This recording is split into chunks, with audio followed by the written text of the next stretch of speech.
It is paradoxical that if you look at the disease surveillance, HIV surveillance, the reported marked drop in the northern states compared to the southern states.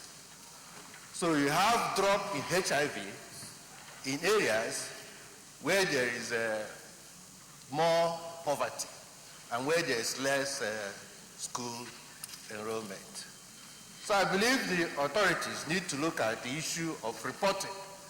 Maybe there are difficulties in terms of disease reporting in these areas, or because of cultural practices and stigmatization, there is difficulty in terms of reporting.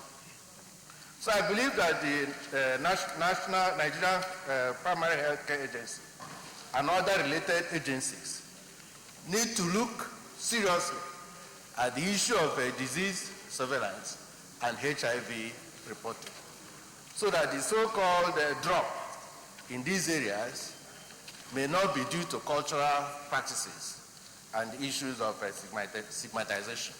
So with this, I second this motion. Thank you. Very distinguished Senator Matthew Rogide. Thank you, Mr. President. I'm Senator Matthew Rogide. I represent the group for Federal South Central District. Well, first, Mr. President, my distinguished colleagues, let me lend my voice, in thanking Senator Otazi for bringing, this motion. Senator Namani has just, has mentioned, made his contribution as a medical doctor, and I very much agree with him. But I want to say that, from experience and practice over the years, HIV, when the news broke around 1985, and then of course medications were put in the market, to counter those who were HIV positive. Over the time, what we have observed, and coming to this time, when about two or 3 days ago, the WHO mentioned that they have only about 22 million people living with HIV in the world. One, of course, we say want to praise all the efforts, of governments and agencies that have been concerned with the control, of this disease. I believe that it is not time for us to, to shout uhuru, because some of these figures that have been bandied around, I know they might not just be correct, because, investigations that have been carried out, particularly, amongst our rural, populace, they really have not really been up to date. Institutions like this, in those days, if people were going to take up jobs, you needed to determine their HIV status. But that one again is not too prevalent. So I am still saying to that, we should not be laid back. A lot of our citizens must still subject themselves, to screening. HIV, like any other disease, early detection, of course, will lead to control and eradication. So our citizens still must be advised, at centers where they can carry out, tests. It is to subject themselves to test. There is nothing that stigmatizes anybody about infection with HIV. It is now a disease that you can control. With the advent of drugs, the antiretroviral drugs, like he said, it's a lot more cumbersome, for people to show compliance when administering these drugs. In those days, you could pack up to about 18 tablets, of antiretroviral drugs, the way they were, you swallow at a time, and take them about 3, 4, or 5 times a day.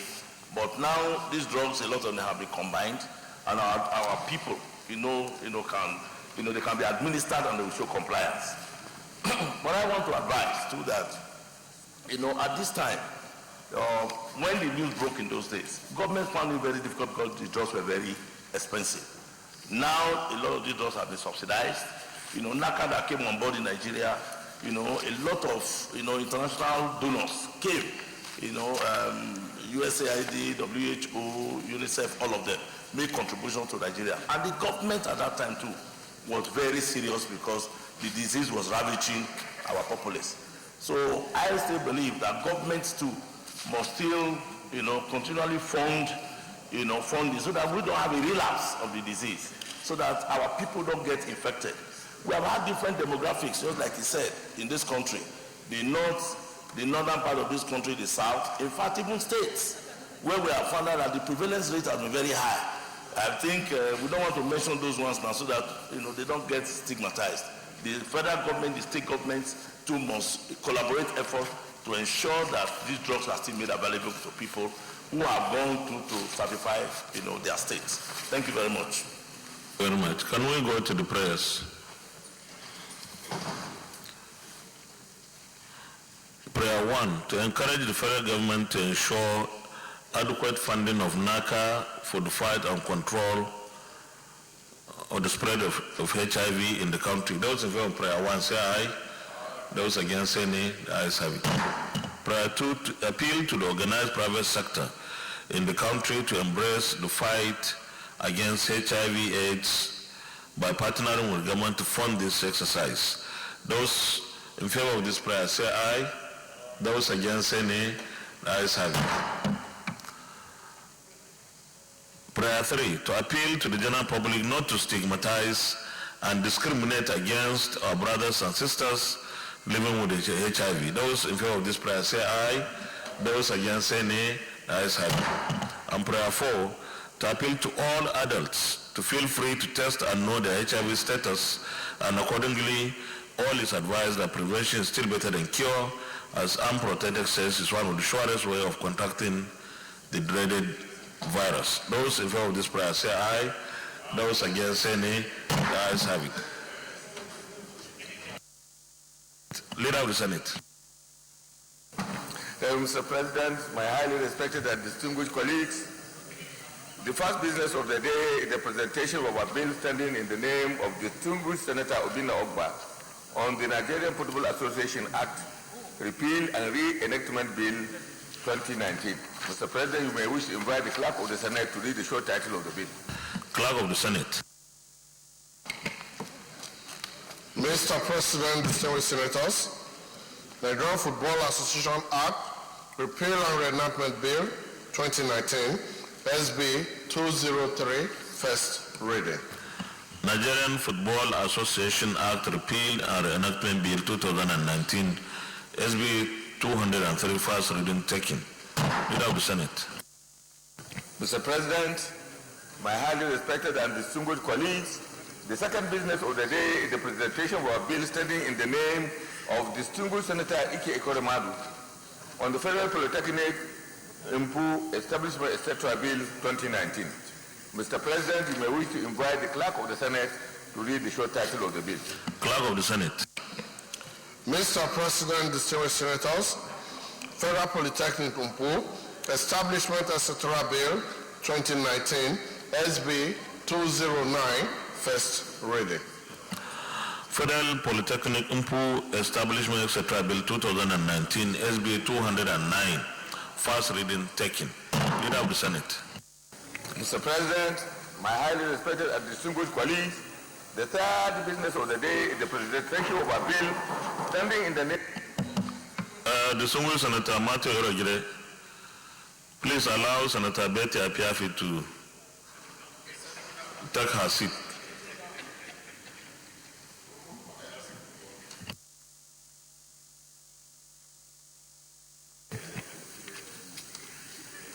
The third business of the day is the presentation of a bill standing in the name of distinguished Senator Chukwu Kautazi on the National Primary Healthcare Development Agency Act, Cap N69, Laws of the Federation of Nigeria 2004 Amendment Bill 2019. Mr. President, you may wish to invite the Clerk of the Senate to read the short title of the bill. Clerk of the Senate. Mr. President, distinguished senators, National Primary Healthcare Development Agency Act, Cap N69, LFN 2004, Amendment Bill 2019, SB 215, first reading. National Primary Healthcare Development Agency Act, Cap N69, LFN 2004, Amendment Bill 2019, SB 215, first reading taken. Leader of the Senate. Mr. President, my highly respected and distinguished colleagues, The fourth business of the day is the presentation of a bill standing in the name of distinguished Senator Olubunmi Ayodeji Adetumbi on the published works of persons with disabilities bills 2019. Mr. President, you may wish to invite the clerk of the Senate to read the short title of the bill. Clerk of the Senate. Mr. President, distinguished senators, published works of persons with disabilities bill 2019, SB 217, first reading. Published works of persons with disabilities bill 2019, SB 217, first reading taken. Leader of the Senate. Mr. President, my highly respected and distinguished colleagues, the fifth business of the day is the presentation of a bill standing of the name of distinguished Senator Abubakar Kyari on the Electoral Offences Commission Establishment, etc. Bill 2019. Mr. President, you may wish to invite the clerk of the Senate to read the short title of the bill. Clerk of the Senate. Mr. President, distinguished senators, Electoral Offences Commission Establishment Extra Bill 2019, SB 220, first reading. Electoral Offences Commission Establishment Etc. Bill 2019, SB 220, first reading taken. Leader of the Senate. Mr. President, my highly respected and distinguished colleagues, the sixth business of the day is the presentation of our bill standing in the name of distinguished Senator Aliu Sabi Abdullahi on the Public Service Efficiency Bill 2019. Mr. President, you may wish to invite the clerk of the Senate to read the short title of the bill. Clerk of the Senate. Mr. President, distinguished senators, Public Service Efficiency Bill 2019, SB 223, first reading. Public Service Efficiency Bill 2019, SB 223, first reading taken. Leader of the Senate. Mr. President, my highly respected and distinguished colleagues, the seventh business of the day is the presentation of a bill standing in the name of distinguished Senator Teslim Folari on the Incandescent Light Bulb Prohibition Bill 2019. Mr. President, you may wish to invite the clerk of the Senate to read the short title of the bill. Clerk of the Senate. Mr. President, distinguished senators, Incandescent Light Bulbs Prohibition Bill 2019, SB 225, first read. Incandescent Light Bulbs Prohibition Bill 2019, SB 225, first reading taken. Leader of the Senate. Mr. President, my highly respected and distinguished colleagues, the eighth business of the day is the presentation of a bill standing in the name of distinguished Senator Ibrahim Yahya Oloregbe on Federal College of Education Special, Afon, Kwara State Establishment, etc. Bill 2019. Mr. President, you may wish to invite the clerk of the Senate to read the short title of the bill. Clerk of the Senate. Mr. President, distinguished senators, Federal College of Education Special, Afon, Kwara State Establishment Extra Bill 2019, SB 226, first reading. Federal College of Education Special, F1, Kwara State Establishment, etc. Bill 2019, SB 226, first reading taken. Leader of the Senate. Mr. President, my highly respected and distinguished colleagues, the ninth business of the day is the presentation of a bill standing in the name of distinguished Senator Ebukule Amosu on the Child Rights Act 2003 Amendment Bill 2019. Mr. President, you may wish to invite the clerk of the Senate to read the short title of the bill. Clerk of the Senate. Mr. President, distinguished senators, Child Rights Act 2003 Amendment Bill 2019, SB 227, first reading. Child Rights Act 2003 Amendment Bill 2019, SB 227, first reading taken. Leader of the Senate. Mr. President, my highly respected and distinguished colleagues, the 10th business of the day is the presentation of a bill standing in the name of the distinguished Senator Philip Tenumu Aduda on Federal Capital Territory University of Science and Technology, Abaji, Establishment, etc. Bill 2019. Mr. President, you may wish to invite the clerk of the Senate to read the short title of the bill. Clerk of the Senate. Mr. President, distinguished senators, FCT University of Science and Technology, Abaji, Establishment, etc. Bill 2019, SB 230, first reading. FCT University of Science and Technology Abaji Establishment Etc. Bill 2019, SB 230, first reading taken. Leader of the Senate. Mr. President, my highly respected and distinguished colleagues, the 11th business of the day is the presentation of a bill standing in the name of distinguished Senator Mohammed Sani Musa on the Federal Medical Center, Kuta, Niger State Establishment, etc. Bill 2019. Mr. President, you may wish to invite the Clerk of the Senate to read the short title of the bill. Clerk of the Senate. Mr. President, distinguished senators, Federal Medical Center, Kuta, Niger State, Establishment Extra Bill 2019, SB 233, first. Federal Medical Center, Kuta, Niger State Establishment Etc. Bill 2019, SB 233, first reading taken. Leader of the Senate. Mr. President, my highly respected and distinguished colleagues, the 12th business of the day is the presentation of a bill standing in the name of distinguished Senator Patrick Abamoro on the North Central Development Commission Establishment Etc. Bill 2019. Mr. President, you may wish to invite the Clerk of the Senate to read the short title of the bill. Clerk of the Senate. Mr. President, distinguished senators, North Central Development Commission, Establishment Extra Bill 2019, SB 234, first reading. North Central Development Commission Establishment Etc. Bill 2019, SB 234, first reading taken. Leader of the Senate. Mr. President, my highly respected and distinguished colleagues, the 13th business of the day is the presentation of a bill standing in the name of distinguished Senator Ifeanyi Uba on the National Institute for Security and Strategic Studies, Orumba, Anambra State Establishment Etc. Bill 2019. Mr. President, you may wish to invite the Clerk of the Senate to read the short title of the bill. Clerk of the Senate. Mr. President, distinguished senators, National Institute for Security and Strategic Studies, Orumba, Anambra State, Establishment Extra Bill 2019, SB 235, first reading. National Institute for Security and Strategic Studies, Orumba, Anambra State Establishment Etc. Bill 2019, SB 235, first reading taken. Leader of the Senate.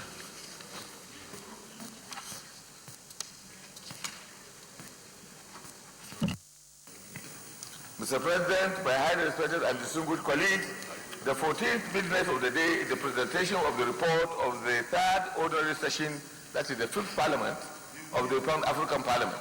Mr. President, you may wish to invite distinguished Senator Bala Ibn Na'Allah, Chairman of the committee, to move the motion for the Senate to receive the report. Senator Bala Ibn Na'Allah.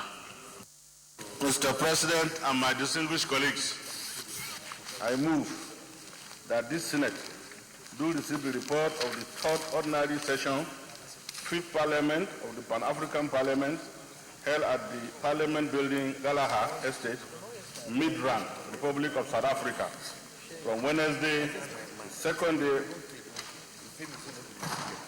to Friday, the 18th day of October 2019. I so move. Very distinguished Senator James Manager.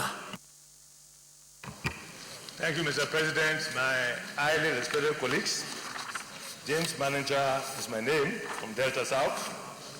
I rise to second the motion ably moved, although I've never been a member of this parliament for many, many years. I have never been a member, but I second the motion ably moved by Senator Na'Allah. Thank you, Mr. President, for the opportunity. So you grudgingly seconded, but it's not his fault. Maybe as an elder of the Senate, your attention is always needed in the chamber. That perhaps explains.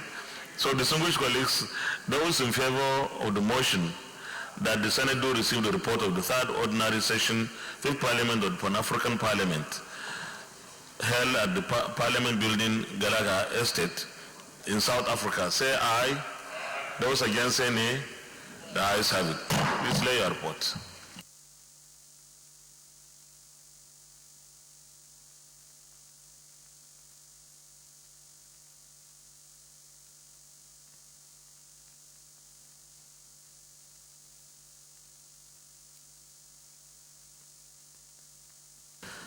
Leader of the Senate. Mr. President, my highly respected and distinguished colleagues, the 15th business of the day, the presentation of the report of the Committee on Police Affairs on the rescue of 9 children that were allegedly kidnapped and trafficked at various times within the span of 5 years in the country. Mr. President, you may wish to invite distinguished Senator Dauda Haliru Jika, Chairman of the committee, to move the motion for the Senate to receive the report. Senator Haliru Dauda Jika. Thank you, Mr. President, distinguished senators. Haliru Dauda Jika, representing Bauchi Central.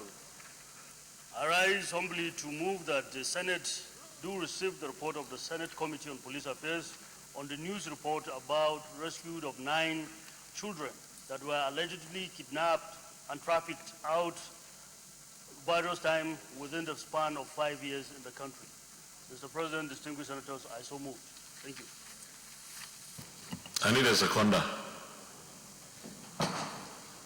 Yes, Senator Abomoro. Thank you, Mr. President. Distinguished colleagues, my name is Senator Abba Patrick Moro. I rise to second the motion ably moved by my colleague, Senator Jika, that the Senate do receive the report on the rescue of children who have been allegedly kidnapped and trafficked at various times in the country. I so second.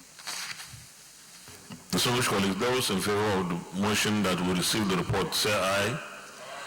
Those against say nay. The ayes have it. Please lay the report.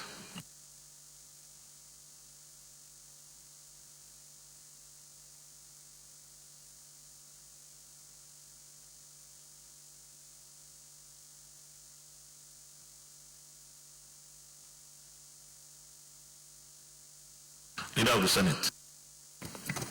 Mr. President, my highly respected and distinguished colleagues, the 16th business of the day is the presentation of reports of the Committee on Ethics, Privileges and Public Petition.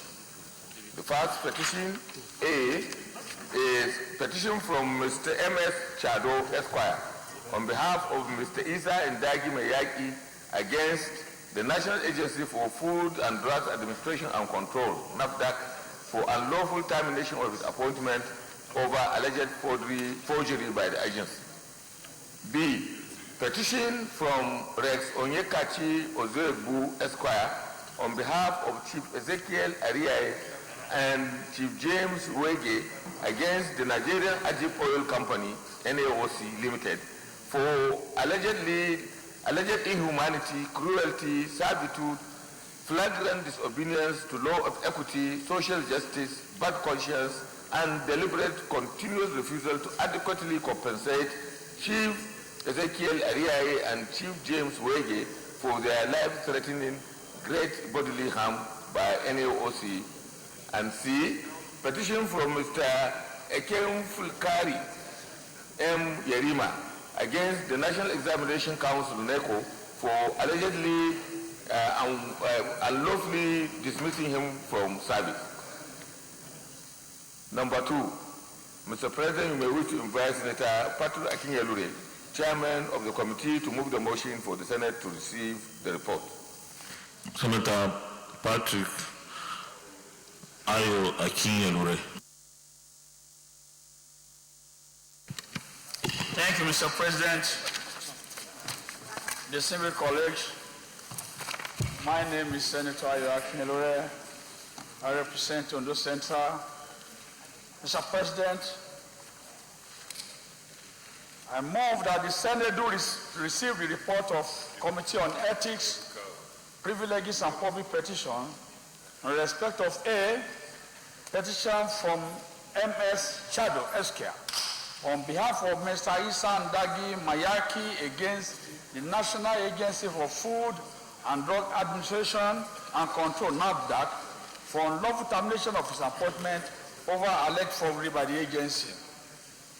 B, petition from Rex Onyekaki Ozebu Esquire on behalf of Ezekiel Ariaye and Chief James Wege against the Nigerian Ajib Company, NAOC Limited, for alleged inhumanity, cruelty, servitude, flagrant disobedience to law of equity, social justice, bad conscience, and deliberate continuous threatening, and deliberate continuous refusal to adequately compensate Chief Ezekiel Ariaye and Chief James Wege for their life-threatening great bodily harm by Naok, and C, petition for Mensa and Kerafi and Yerima against National Examination Council, NECO, for alleged unlawful dismissal for service of the institution. Mr. President, may I seek your permission to lay the petition before the Senate of Federal Republic of Nigeria? I so move, Mr. President. I need a Senator Adiola Solomon Olamileko. Thank you, Mr. President. Very distinguished colleague, Adiola Solomon Olamileko. I rise to second the motion as moved by Senator Ayo Akinyelure. I so second. Your fellow accountant, chartered. Distinguished colleagues, those in favor of the motion that we receive the report, say aye. Those against, say nay. The ayes have it. You may let the report, please.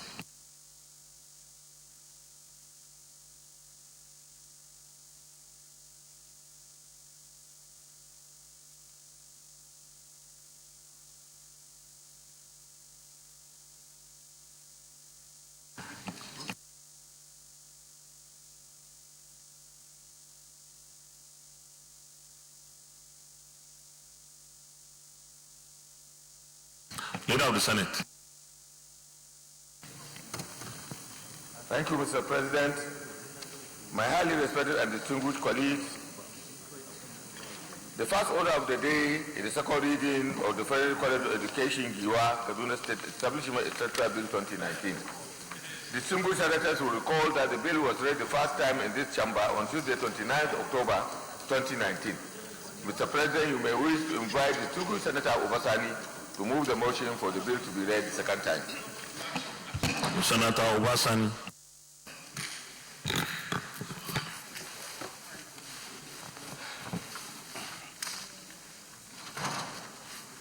Mr. President, my distinguished colleagues, my name is Obasani. I represent Kaduna Central.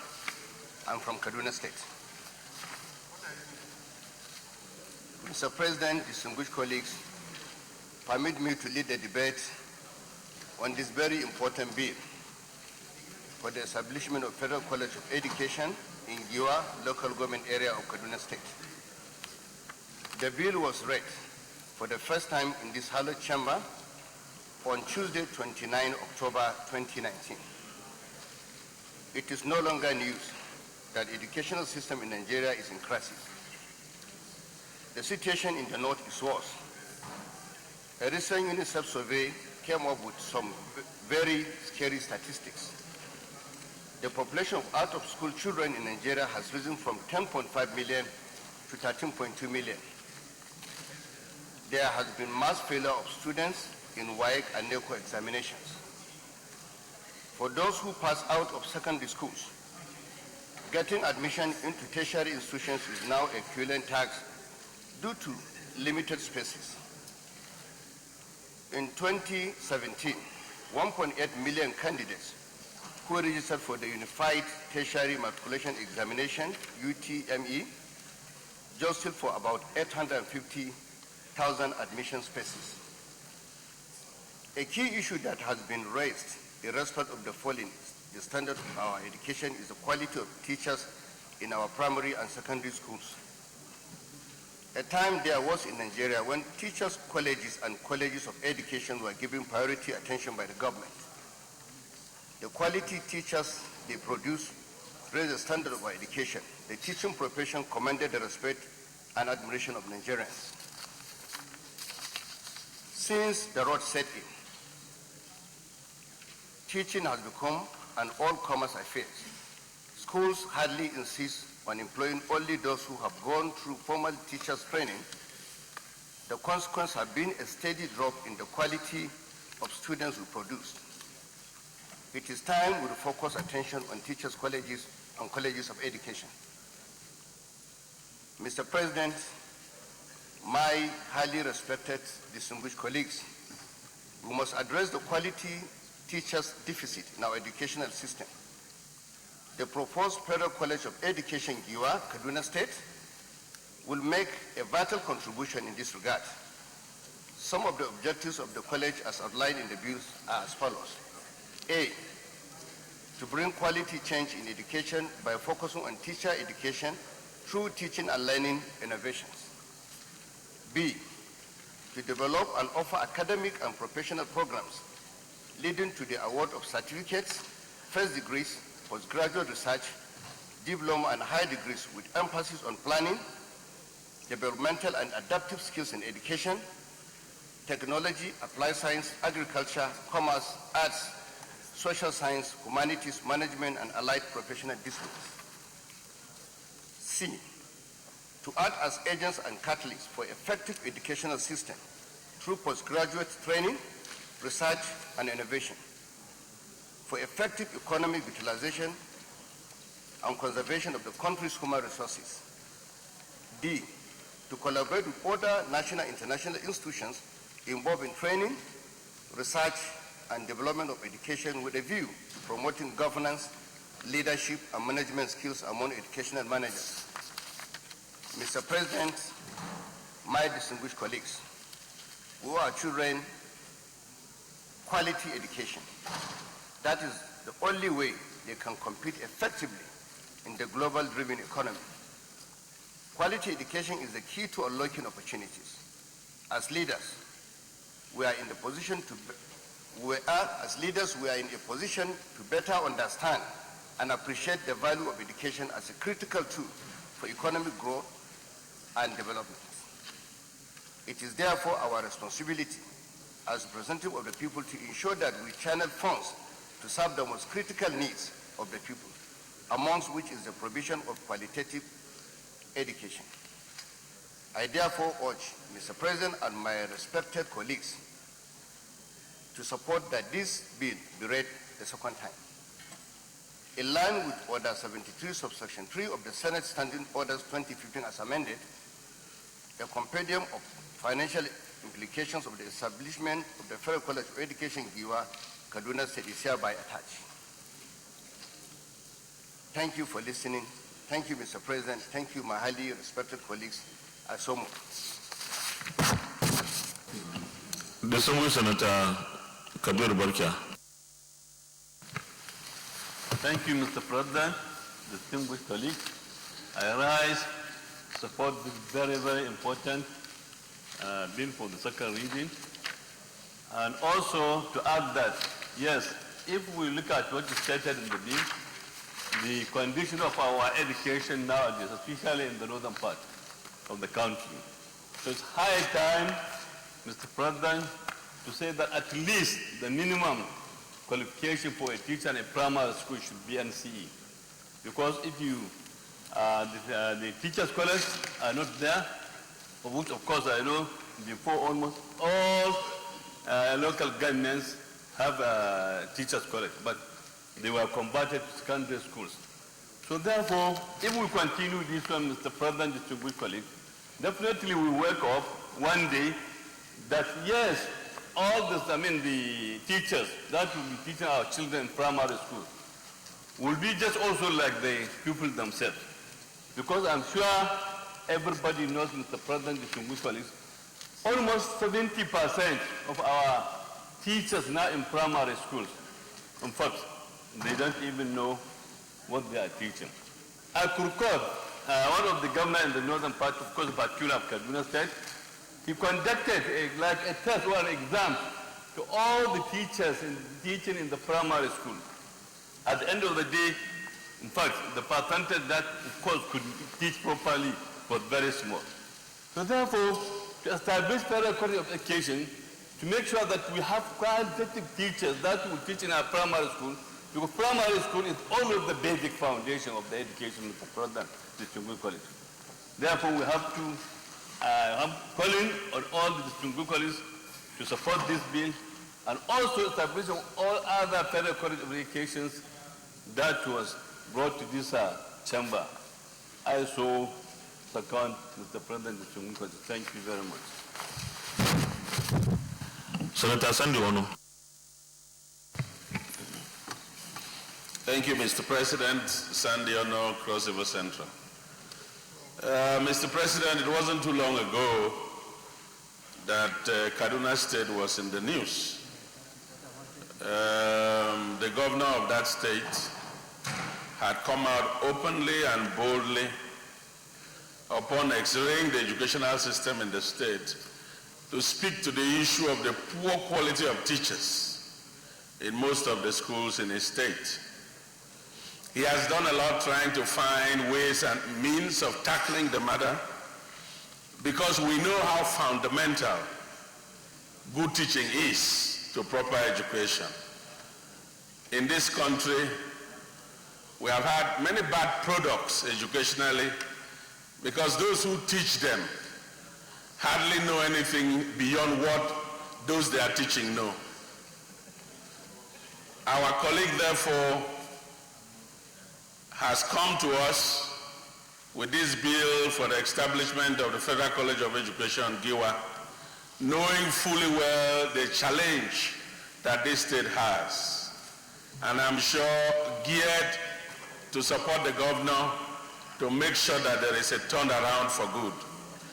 Kaduna State is a key state in this country, and we must all join hands to give fillip to the efforts to ensure that quality education is given to the pupils and students in that state.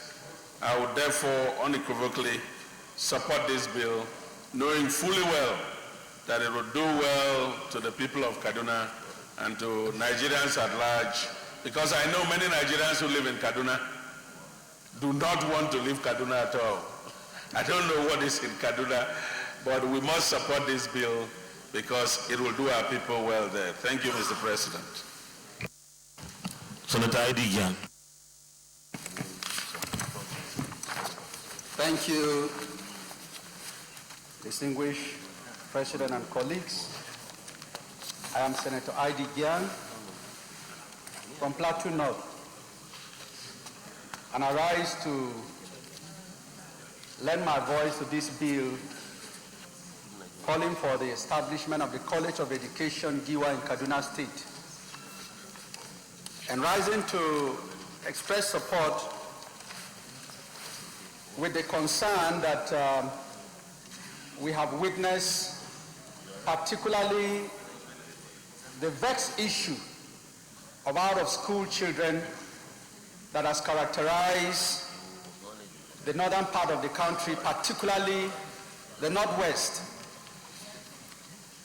And as steps are being taken to address this vexed issue through aggressive enrollment of pupils and students, the other issue would be once the enrollment is attained and achieved, the issue of teachers will come in.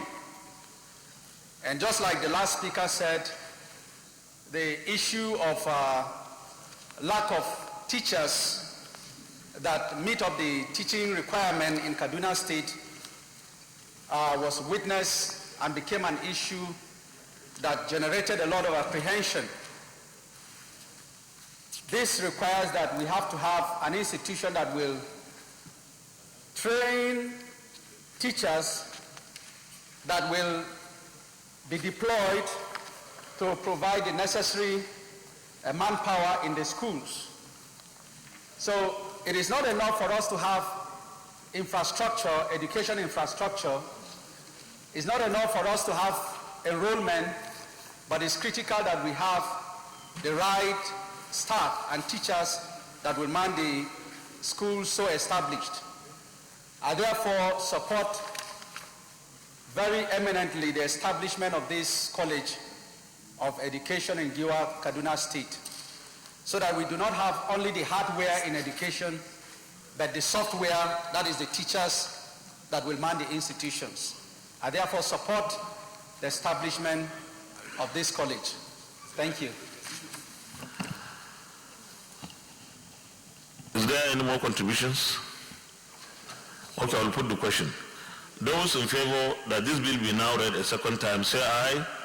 Those against, say nay. The ayes have it. Clerk of the Senate. Mr. President, distinguished senators, a bill for an act to provide for the establishment of the Federal College of Education, Giwa, Kaduna State, and for other related matter thereof, 2019, second reading.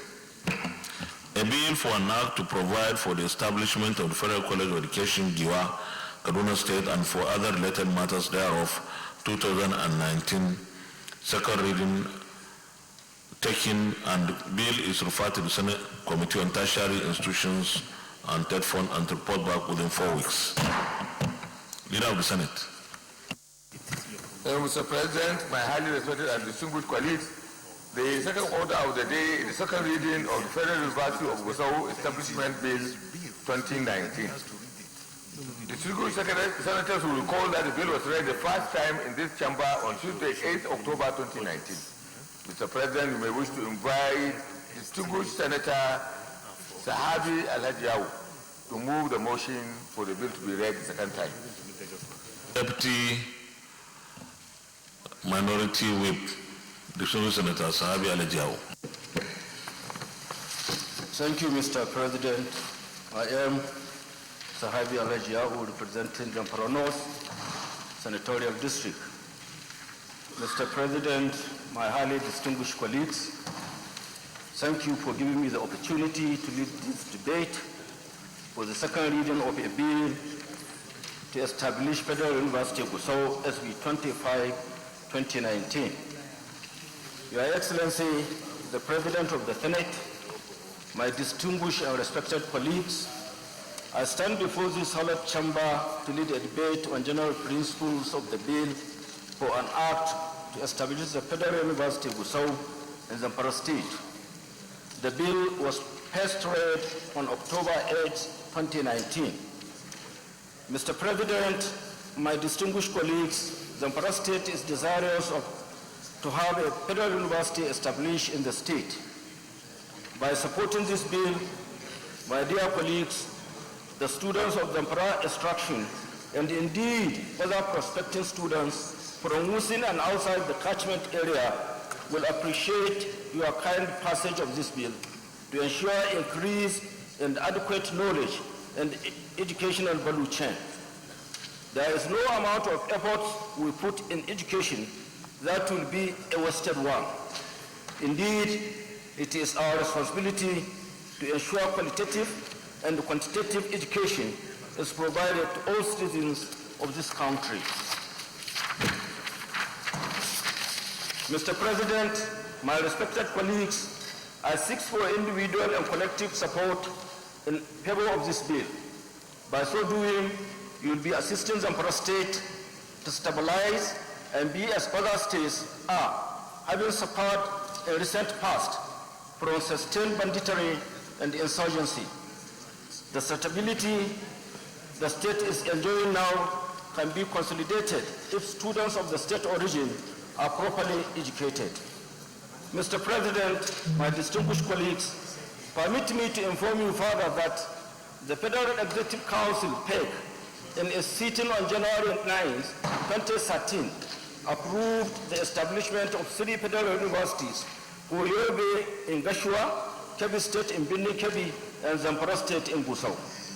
The university commenced its activities based on a presidential pact and mandate. Mr. President, my distinguished colleagues, the target of the federal government is to have at least 1 federal university in every state in Nigeria, and Zamfara State happens to be one of those states.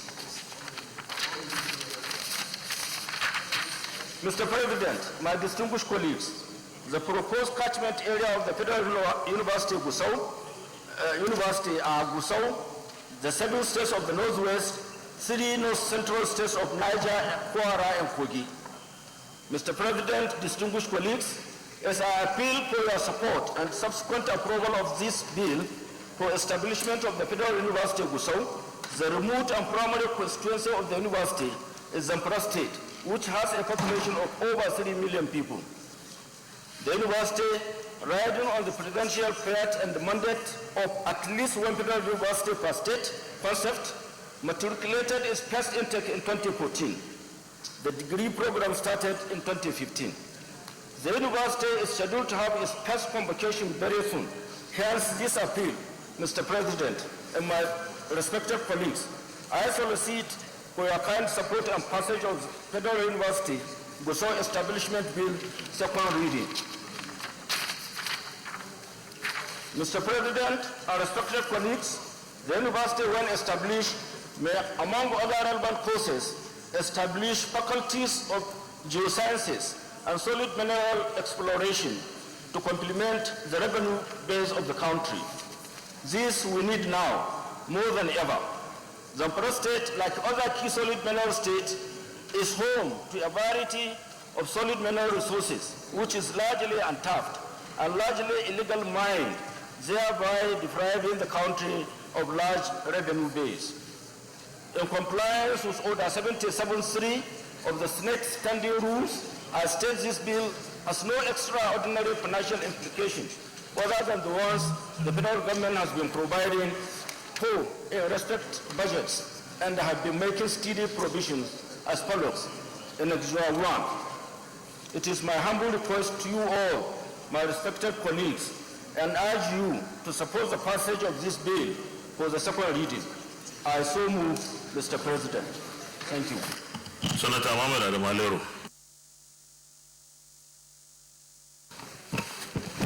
Thank you, Mr. President, distinguished colleagues. Mr. President, I rise to second the bill sponsored by distinguished Senator Sahabia. Mr. President, this is a very simple bill because already the university is in existence. It has already turned out 2 or 3 sets of graduates. What is required is to give it a legal backing. If we pass this bill into law, it will give the university the necessary legal support it requires to operate. As you rightly said, Zamfara State perhaps is the only state in the Northwest that has no university. There are some states in the Northwest that have up to about 3 universities. So this is the first university Zamfara State will have. So on compassionate ground, I urge all my colleagues to support the passage of this bill into law so that Zamfara State will have one university. But not only that, Mr. President, Zamfara and the other states that are neighboring Zamfara are educationally disadvantaged. There are so many students or so many children that are out of school. The establishment of this university will certainly give a boost to the education in this area or in these states. So for that reason, this bill should be supported by all and sundry. And I urge my colleagues to do that. Thank you very much. Thank you very much. Distinguished Senator Rochas Okorocha, you raise your hand. Yes. Mr. Senate President, anytime issue of education comes up, whether I raise my hand, I don't raise my hand, please call me. Mr. President, education is no longer a means to life, but life itself. And education represents light, while illiteracy represents darkness. What the distinguished senator from Zamfara is saying to us is that there's darkness in Zamfara due to lack of education. So, I rise to support this very motion, not necessarily because Zamfara doesn't have a university, but because there's urgent need for us to educate the people of Zamfara, and especially the North itself, particularly Northwest. In my holy book, the Bible, our Lord Jesus Christ said they have eyes, but they cannot see. What it means that they're illiterate. In the holy book, Quran, he said, Ikra, read, because they know the danger of not reading and not communicating with fellow beings. My worry is that if we do not take this urgency of now, which this ugly, illiterate condition points us from the North, one day as we exit, we might be having people, senators from the North, who will not communicate in English language. So it's a thing that concerns all of us. And Nigerians must understand that illiteracy in the North has direct negative impact in other parts of this country. So the matter of education concerns all of us. I wish there could be a general bill that says to everybody, listen, we do not have enough schools and tertiary institutions in Nigeria. Let's create as many as possible that can help to remove this illiteracy in this country. So I support Zamfara for this, their university to start as quickly as possible, Mr. President. Thank you. Thank you very much. Senator James Manager. Thank you, Mr. President. My highly respected colleagues, James War Manager, Delta South. Mr. President, my respected colleagues, I rise to also lend my voice in supporting this particular bill, sponsored by my colleague and, of course, my ally, my friend. We are seated one after the other. Mr. President, I support this bill for so many reasons. This is about education, and as is reflected in the body of the lead debate, no amount of effort we put into education that is too much. And of course, Mr. President, an educated mind is a very unique asset. I don't believe the Zamfara state is in darkness, as pointed out by the last speaker. Zamfara state, there is light in the Zamfara state, but we want to ensure that there's university in that environment. And that's the reason why some very enlightened minds are here, like the sponsor of this bill. So, Mr. President, my highly respected colleagues, this is a university that is already in existence. And it is about to even go into a convocation ceremony. So what is important now is to give a legal bite to it, and that is the reason for this particular bill. And in compliance with Order 77 of our rules, there is the compendium, the financial compendium that is attached. So this bill appears to have satisfied all requirements. Since the university is already in existence, and from the contributions of Alero, it is very clear that that is the only state in the entire Northwest that you have no federal university. There are some states with about 2 or 3 federal universities. So why must Zamfara state be cheated all this long? Mr. President, my highly respected colleagues, I support this bill with everything in me. And I want to ask every other colleague to support this bill. It is a very straightforward bill. Mr. President, I support it wholeheartedly. Thank you, Mr. President. Thank you very much. I will put the question. Those in favor that this bill be now read a second time, say aye. Those against, say nay. The ayes have it. Clerk of the Senate. Mr. President, distinguished senators, a bill for an act to establish the Federal University, Gusau, to make comprehensive provisions for its due management and administration and for other related matters, 2019, second reading. A bill for an act to establish the Federal University, Gusau, to make comprehensive provisions for its due management and administration and for other related matters, 2019, second reading, taken and the bill is referred to the Committee on Tertiary Institutions and Debt Fund and to be reported within 4 weeks. Thank you very much, distinguished colleagues. Leader of the Senate. Mr. President, my highly respected and distinguished colleagues, the third order of the day is the second reading of the City University of Technology Auchi Establishment Etc. Bill 2019. Distinguished senators will recall that the bill was read the first time in this chamber on Thursday, 3rd October 2019. Mr. President, you may wish to invite distinguished Senator Francis Ali Makeda to move the motion for the bill to be read the second time. Distinguished Senator Francis Ali Makeda, Edo North.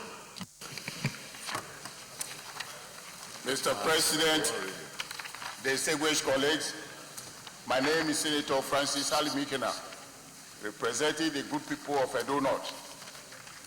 Mr. President, distinguished colleagues, thank you for the opportunity to lead the debate on the general principle of the University of Technology Auchi Bill 2019. You will recall that this bill was read for the first time on Thursday, 3rd of October 2019. The bill essentially seeks to transform the Federal Polytechnic Auchi to University of Technology Auchi.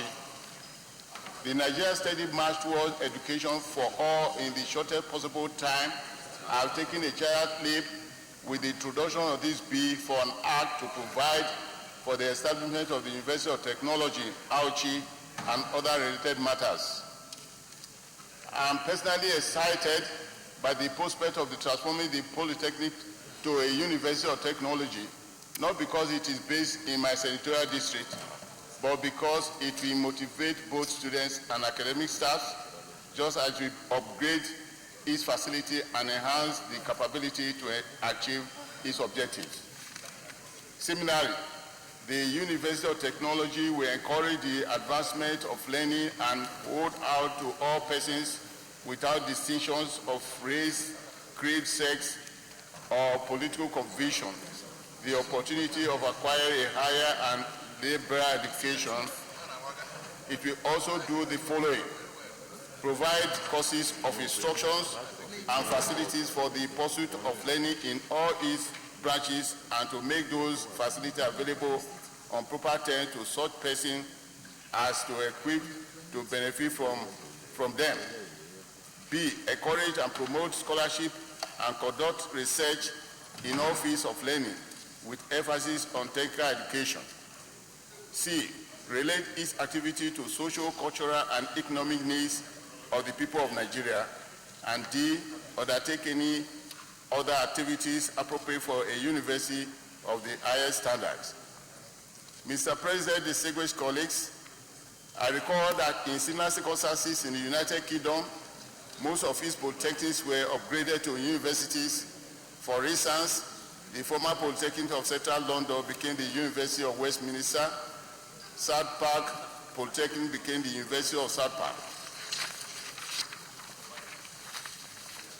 With the Polytechnic of North London became the University of North London. It should not be seen that we in Nigeria are copying them, but it is simply the reality of the day we live in. If Nigeria has planned, should aim to become one of the world's 20 leading economies of the world by 2020, as currently being pursued by government, we must be ready to adjust and position our educational institution so that its products are geared for the technological challenges inherent in such projections. Our educational authorities are moving to revamp our institution for these objectives. I'm aware of similar bills for the upgrade of the Yaba College of Technology into the University of Technology Yaba and Kaduna Polytechnic to the University of Kaduna. And these are first-class polytechnics of the same status with Auchi Polytechnics. Therefore, Auchi Polytechnic cannot be left out of this upgrade. In this age of information technology, there is no going back in ensuring that we meet up with these international realities. The University of Technology Auchi, when enacted by the National Assembly, we have power to establish such campuses, colleges, faculties, institutes, school, extramural department, and other teaching and research units within the university as may from time to time seem necessary to or desirable, subject to approval of the National University Commission. It will also, 1, institute professorship, leadership, lectureship, and other posts and offices, and to make appointment thereto. 2, institute and awards, fellowship, scholarship, exhibitions, bursaries, medals, prizes, and other titles, distinctions, awards, and form of assistance. 3, provide for the discipline and welfare of members of the university. 4, hold examinations and grant degrees, diplomas, certificates, and other distinctions to persons who have pursued a course of studies and approved by the university, among other activities. 5, grant honorary degree, fellowship, or academic titles. To ensure continuity in the administration of the university, it is provided in Section 8 that all property held on behalf of the Federal Polytechnic Auchi shall be vested in the university and be held by it for the purpose of the university. Notably, all staffs of the polytechnics are hereby transferred to the university, and previous services in the polytechnic shall count as services for the purpose of any person payable by the university.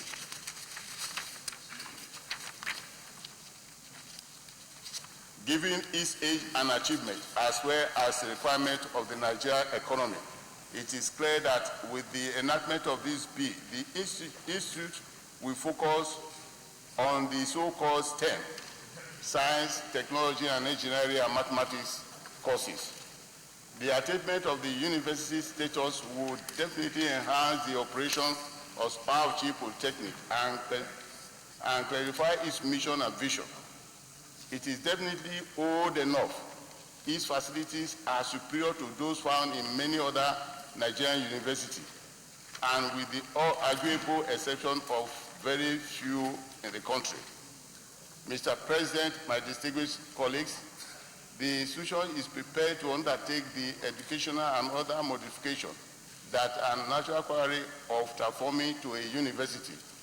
The institution is also prepared to remain true to its core mandate of producing well-trained manpower capable of driving the technological management and business goals of the nation. In this regard, it will seek to emulate the Massachusetts Institute of Technology, MIT, which has built upon a tradition of distinction to become one of the world's foremost educational institutions. Mr. President, distinguished colleagues, I fully certify that the provisions in this bill are adequate to ensure the takeoff of the proposed university, and I will not hesitate to encourage my colleagues to support it in all stages of its journey to become a law of the Federation of Nigeria. Mr. President, distinguished colleagues, I wish to state that there is no financial implication to this bill. All the operational structures are already in place, and the university is taking over from its existing Federal Polytechnic Auchi with the same budgetary provision. I therefore urge all my colleagues the full support of this bill. I so move, Mr. President. I need a seconder. Senator Oluremi Tinubu.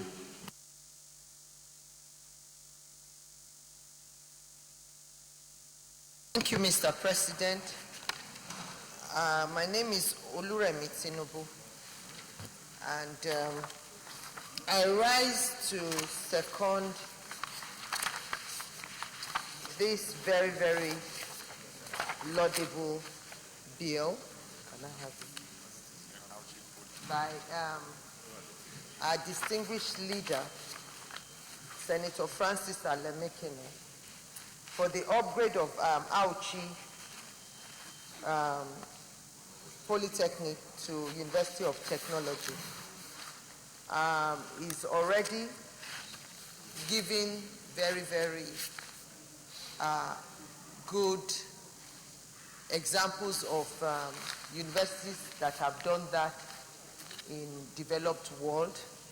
And I can remember MIT in Boston is one of the best schools in Boston today.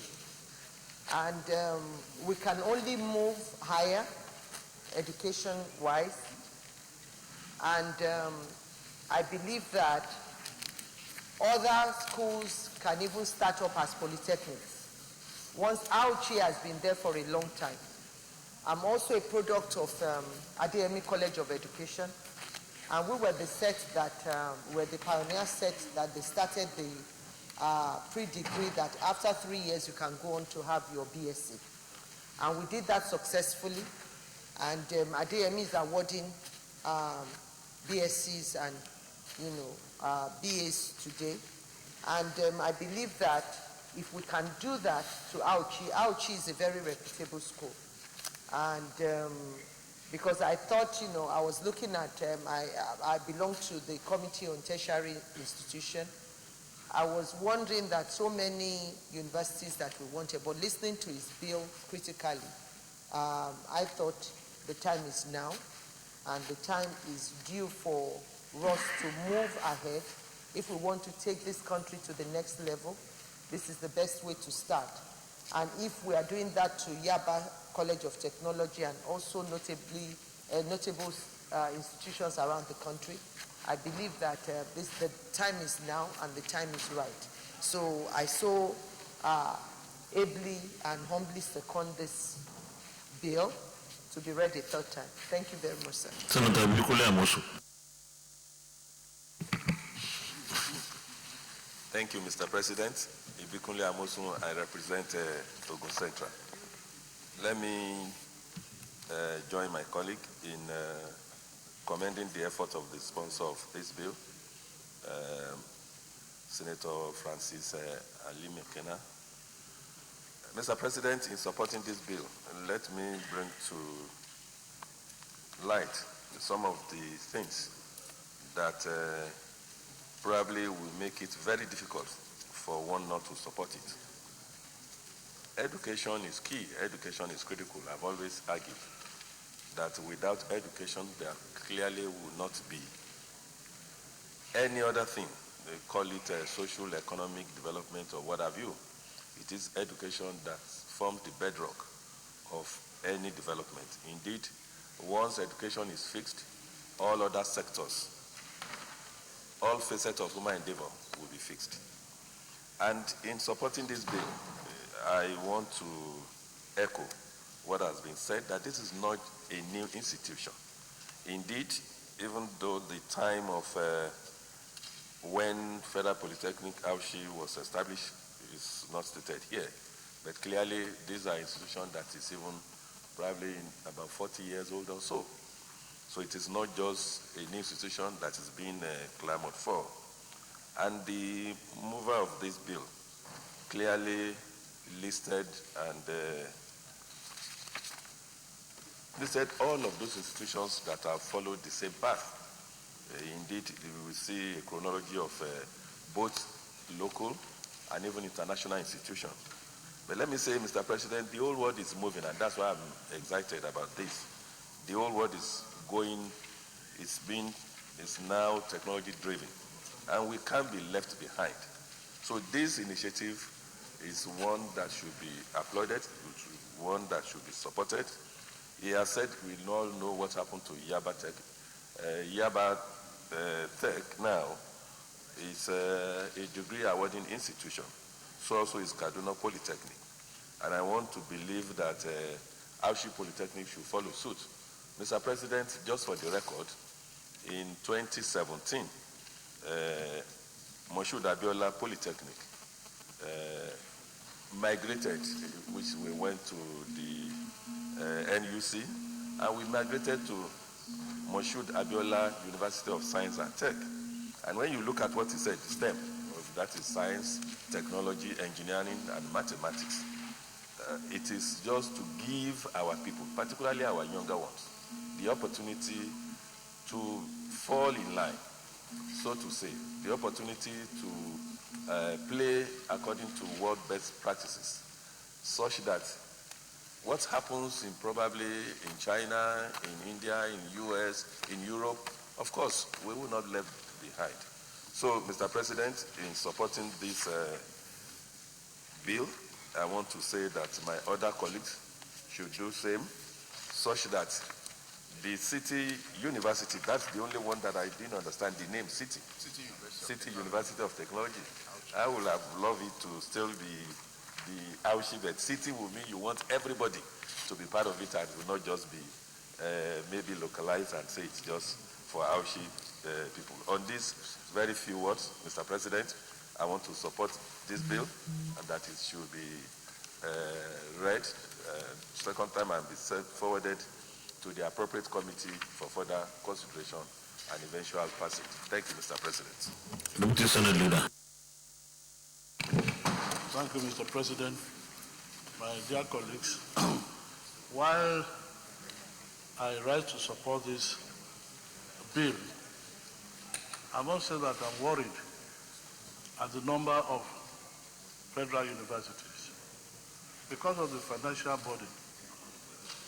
Right now, we are complaining that 80% of our budget is on recurring budget, on recurring expenditure. The way we are, approving or establishing universities worries me. Secondly, I want to also plead that as this polytechnic migrates to university status, they should keep to the focus, which is STEM, science, technology, engineering, and mathematics. Even some universities that were established to be Federal University of Technology now produce graduates in marketing, administration, and all those courses that are not related to technology. And that is creating a crisis in the labor market. And I hope that when our polytechnic migrates to become a university, it will remain a polytechnic focused on STEM. That is just my own concern, and I hope this will be taken into consideration. And I also believe that the NUC and the Ministry of Education should look at the curriculum structure of many of our universities. University of Agriculture that are supposed to be specialized in agriculture are, awarding degrees in areas that are not related to agriculture. So I hope we'll be like the Chinese. Somebody referred to China. China, 80% of their graduates are in science and engineering. The same thing in Japan. Japan, 80% of their graduates are in science and engineering. That is why those countries are moving forward. Because technology is very important as a tool for social development. No matter the policy we have on diversification of our economy, if we do not promote science and technology that will drive development, will not be making any impact. Further, having said this, Mr. President, I still support this bill, and I recommend it for second reading. Thank you. I put the question. Those in favor that this bill be now read a second time, say aye.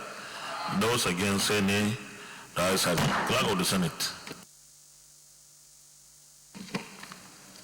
Mr. President, distinguished senators, the bill for an act to provide for the establishment of the City University of Technology, Auchi, and for other related matter thereof, 2019, second reading. A bill for an act to provide for the establishment of the State University of Technology, Auchi, and for other related matters thereof, 2019, second reading taken, and the bill is referred to the Senate Committee on Tertiary Institutions and TED Fund to report back within 4 weeks. Thank you very much, distinguished colleagues. I think the point raised by the Deputy Senate Leader is a very important point, and our Committee on Tertiary Education particularly should be looking into that direction, that universities that have specialized mandate, University of Agriculture or University of Technology, should be restricted to providing degrees and other certificates in those areas that are supposed to be their core mandates, rather than delving into the general environment of providing degrees even in sociology and so on and so forth. I think this is one thing that our committee on tertiary institutions should be able to take up with Federal Ministry of Education and NUC and any other statutory stakeholder that is supposed to be involved in this, because it is really very important that we are able to prepare for our tomorrow. If we want to develop, we have to provide the critical mass of the manpower that we need, and we cannot do without getting into science and technology as already discussed here in the Senate on this bill. Thank you very much. Leader of the Senate. Mr. President, my highly respected and distinguished colleagues, the fourth order of the day is the second reading of the Federal College of Education, Esugbenu, Irua, Edo State Establishment, etc. Bill 2019. The distinguished senators will recall that the bill was read the first time in this chamber on Tuesday, 29th October 2019. Mr. President, you may wish to invite Senator Clifford Odia to move the motion for the bill to be read the second time. Senator Clifford Odia. Mr. President, my very distinguished colleagues, I'm Senator Clifford Akimemona Odia, representing Edo Central Senatorial District. I rise to lead the debate on the establishment of Federal College of Education, Sugbunu Irua, SB 128. Mr. President, distinguished colleagues, please permit me to lead the debate on this very important bill, which seeks to provide for the establishment of the Federal College of Education, Sugbunu Irua, Edo State. This bill was read for the first time in these hallowed chambers on Tuesday, 29th October 2019. Mr. President of the Senate and my distinguished colleagues, we all know that education is the bedrock of every modern society. The existence of a sound and robust educational system in any country is predicated on the availability of qualified and well-trained teachers to impart the required knowledge on the students. Thus, the need to have a strong system in the educational sector that shall continuously provide well-qualified and trained teachers as it is obtainable in other developed countries cannot be overemphasized. The object of the college, among others, include 1. To encourage the advancement of learning to all persons without distinction of race, creed, sex, or political conviction. B. To develop and offer academic and professional programs leading to the award of certificate, first degrees, postgraduate research, diploma, and higher degrees with emphasis on planning, developmental and adaptive skill in education, technology, applied science, agriculture, commerce, arts, social science, humanities, management, and allied professional disciplines. C. To produce socially matured educational men and women with capabilities not to only understand educational need of Nigeria as a nation, but also to exploit existing educational infrastructure and improve on it to develop new ones. D. To act as agent and catalyst for effective educational system through postgraduate training, research and innovation for effective economic utilization and conservation of the country's human resources. E.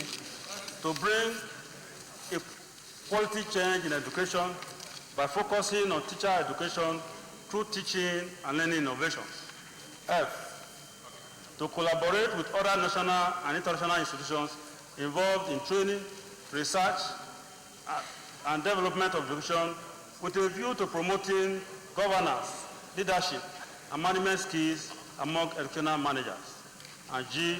To identify educational needs of society with a view to finding solutions to them within the context of overall national development. And H. To provide and promote sound basic education training as a foundation for the development of Nigeria, taking into account indigenous culture and the need to enhance national unity. Mr. President, distinguished colleagues, the enactment of this bill will help in transforming the educational fortune in Nigeria, in producing the desired manpower and expertise that Nigeria is yearning for in the area of teaching profession. Mr. President, my highly respected colleagues, the establishment of this institution will create a favorable atmosphere for the educational development of our country. In line with Order 77.3 of the Senate Standing Rule 2015 as amended, a compendium on the financial implication of the establishment of the college is hereby attached. The bill was extensively debated in the Senate and approved and got the needed support during public hearing. It should be remembered that one of the cardinal goals of this administration of change is the strong development of our educational sector. In view of the above, I urge you all to support the expeditious passage of this bill. I so submit, Mr. President.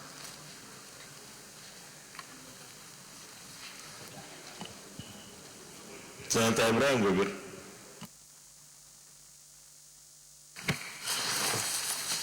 Your Excellency, distinguished colleagues, I rise to support this motion heavily moved by my junior colleague in the profession, that's Engineer.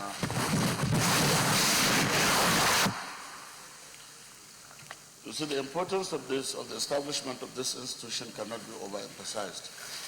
Because if you look at exactly the main reason why the institution should be established, to provide teachers, to educate people, to make sure that at least there is a balanced system within the state. So I think it does not require much discussion. Everybody should support this, and I therefore support it. So, Senator James Manager, thank you very much. Thank you, Mr. President, my highly respected colleagues. James Ebiowo, Manager, Delta South. Mr. President, I also rise to support this bill sponsored by Senator Clifford Odia, representing Edo Central, about the need to establish a federal college of education in Osugbeni, Irua, Edo State, and the south-south part of Nigeria. Mr. President, my highly respected colleagues, for national development to be complete, this bill about grooming the teaching profession is very key. We have supported bills for the establishment of universities. But this one is about what happens below the university system. And of course, when you talk about educating people to become teachers, but the teaching profession still remains the greatest profession all over the world. Because it's from the teaching profession that you have lawyers, it's from the teaching profession that you have engineers like himself and that of Gobe, it's from the teaching profession that you have almost all other professionals. So the establishment of this particular school to groom and educate people who now turn out to be teachers is very key. So, Mr. President, the reasons for this, the establishment of this university has canvassed on the body of the lead bill from A to H. They are very, very clear. So, Mr. President, I support this bill, and I urge all my other colleagues to support this bill. It's an important bill in my humble view, and I want everybody to support the bill. Thank you, Mr. President, for the opportunity. I'll put the question. Those in favor that this bill be now read a second time, say aye.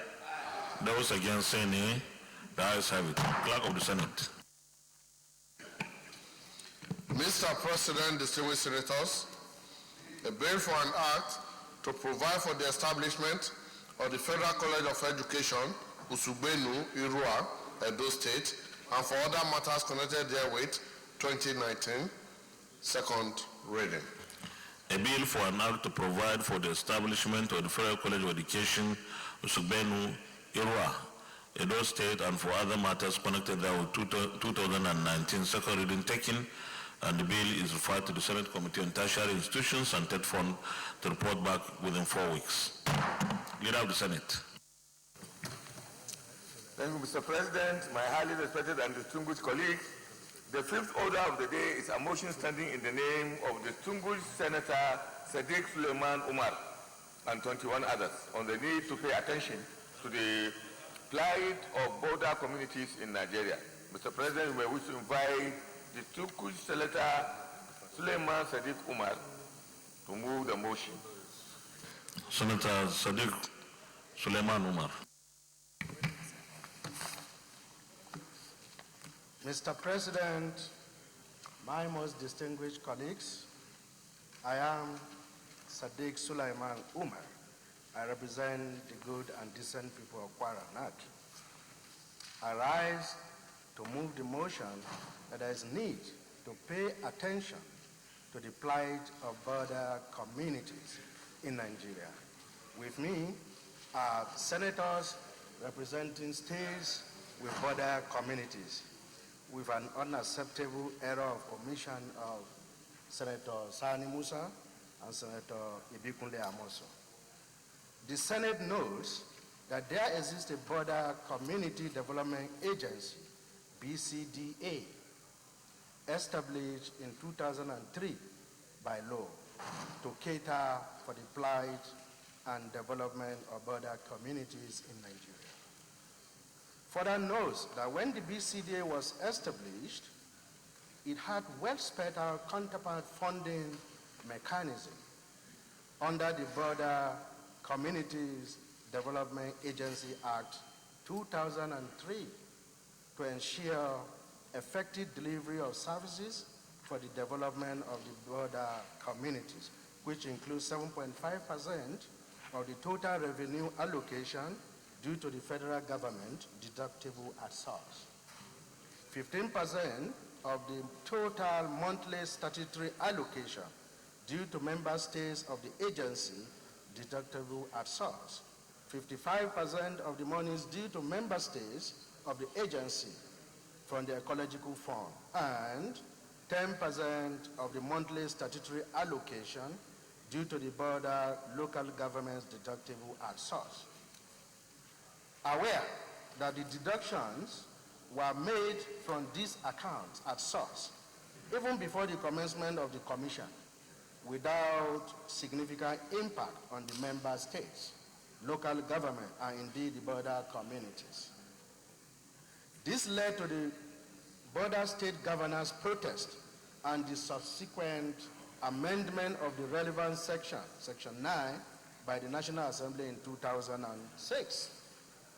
Concerned that the border communities are in dire need of development in the area of infrastructure, healthcare, education, water, and access roads.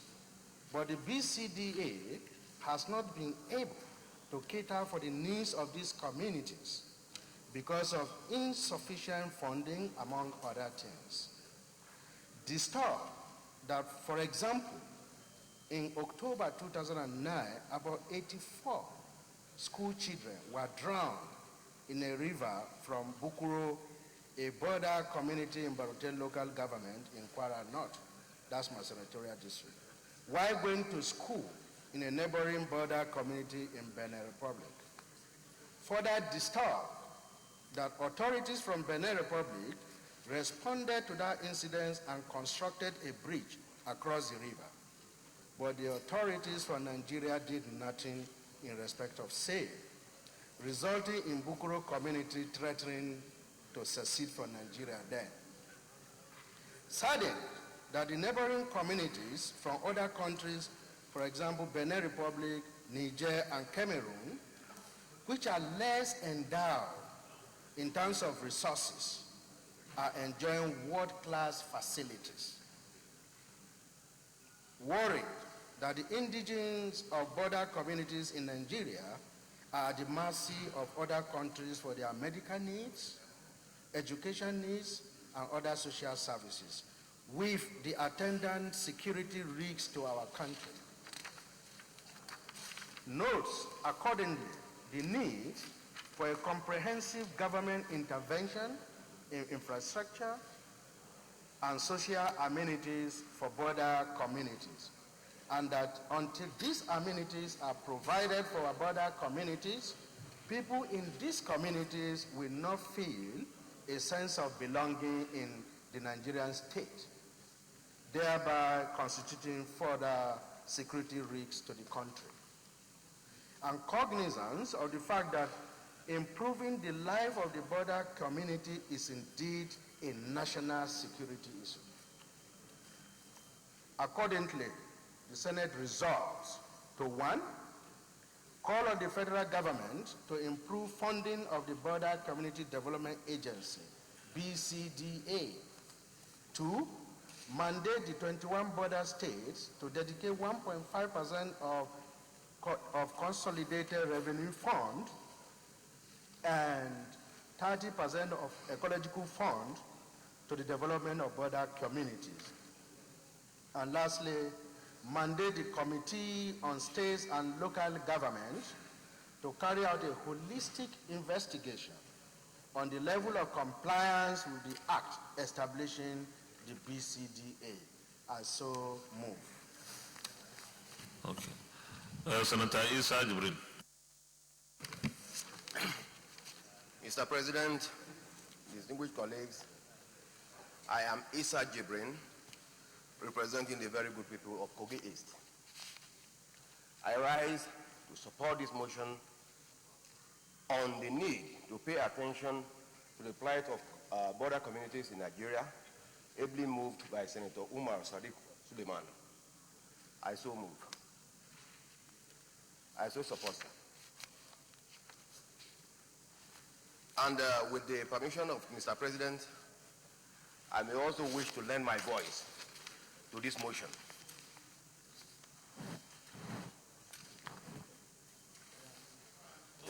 Okay. Sorry?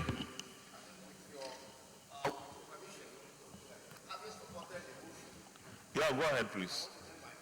Yeah, go ahead.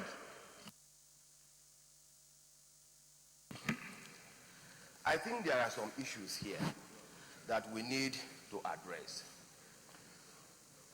Most of the states in Nigeria today are saddled with various debt obligations. Deducting this sum of money from what comes to them will make it more and more difficult for them to operate.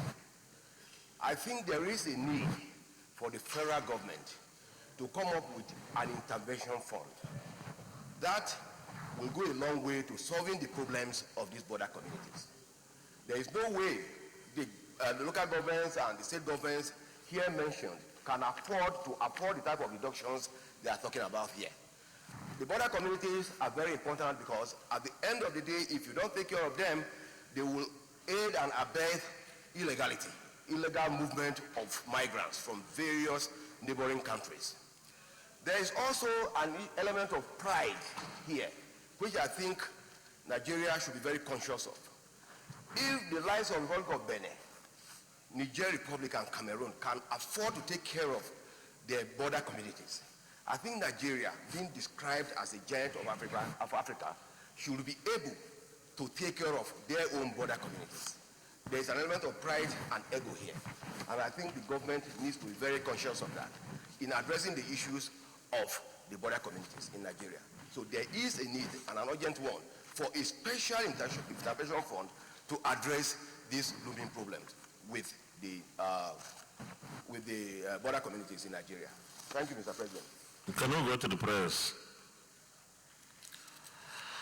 Call on the federal government to improve funding of the Border Community Development Agency, BCDA. Those in favor of prayer 1, say aye.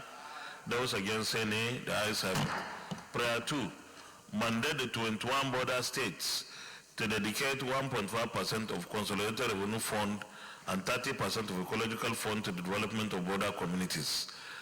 Those in favor of prayer 2, say aye. Those against, say nay. It's a tie. I'll put it again. Because only one person said aye and only one person said nay. So those in favor of prayer 2, say aye. Those against, say nay. The ayes have it. Prayer 3, mandate the Committee on States and Local Government to carry out a holistic investigation on the level of compliance with the act establishing the BCDA. Those in favor of prior 3 say aye. Those against say nay. The ayes have it. Thank you very much, distinguished colleagues. Leader of the Senate. Thank you, Mr. President, my highly respected and distinguished colleagues. The seventh order of the day,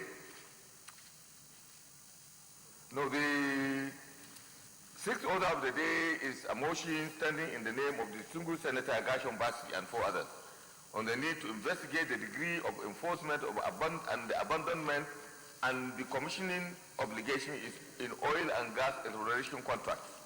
Mr. President, you may wish to invite distinguished Senator Agashon Basi to read the motion. Senator Agashon Basi. Thank you, Mr. President. Distinguished colleagues, Agashon Basi, Cross River South. Mr. President, in addition to the co-sponsors that we have 3 additional co-sponsors, namely Senator Albert Basi, Senator Ifeanyi Uba, and Senator Patrick Akinlure. The motion is on the need to investigate the degree of enforcement of abandonment and decommissioning obligations in oil and gas exploration contracts. The Senate notes that abandonment and decommissioning costs are the costs associated with the physical removal and disposal of obsolete oil installations at the end of their operational life and the restoration of the environment to the state in which it was before exploitation. The Senate further notes that the United Nations Convention on the Law of the Seas, Geneva Convention Articles, the Oslo and Paris Convention for the Protection of Marine Environment, the 1967 Territorial Waters Act, and the 1969 Petroleum Act all have provisions for the mandatory abandonment and decommissioning for oil companies. The Senate further notes, or the Senate is further aware that budgetary provisions are approved for oil companies in their yearly budgets as contained in the JV and PSC clauses for abandonment and decommissioning. But such budgetary allocations are scarcely utilized by oil companies operating in Nigeria for these purposes. The Senate is further aware that provisions for decommissioning and restoration are recognized, even if the decommissioning is expected to be performed much later.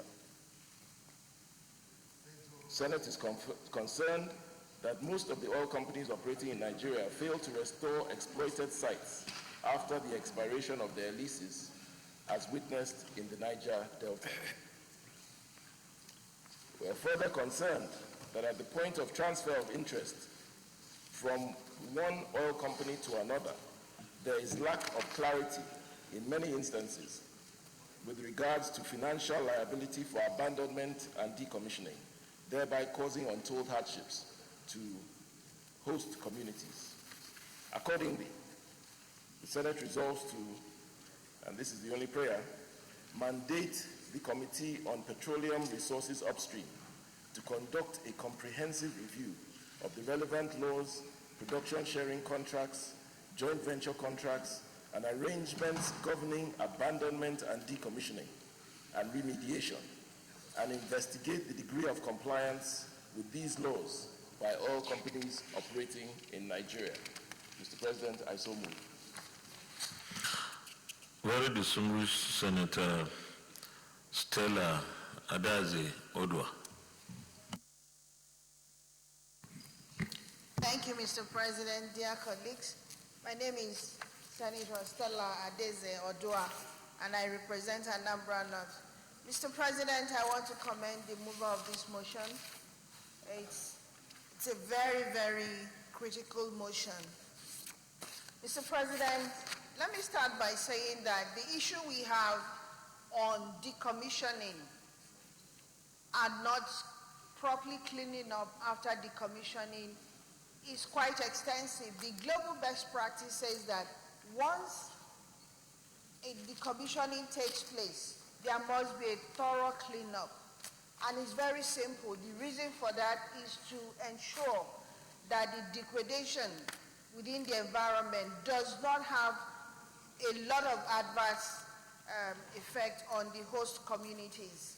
Mr. President, when oil drilling and exploration is going on, we all know what happens to host communities. They lose their source of livelihood. The environment is properly and improperly, I use the word, improperly managed. And when you go to offshore host communities, you'll be very, very sad, Mr. President. Not just sand, but just touching the sands. You see sands turn from white and its natural color to black.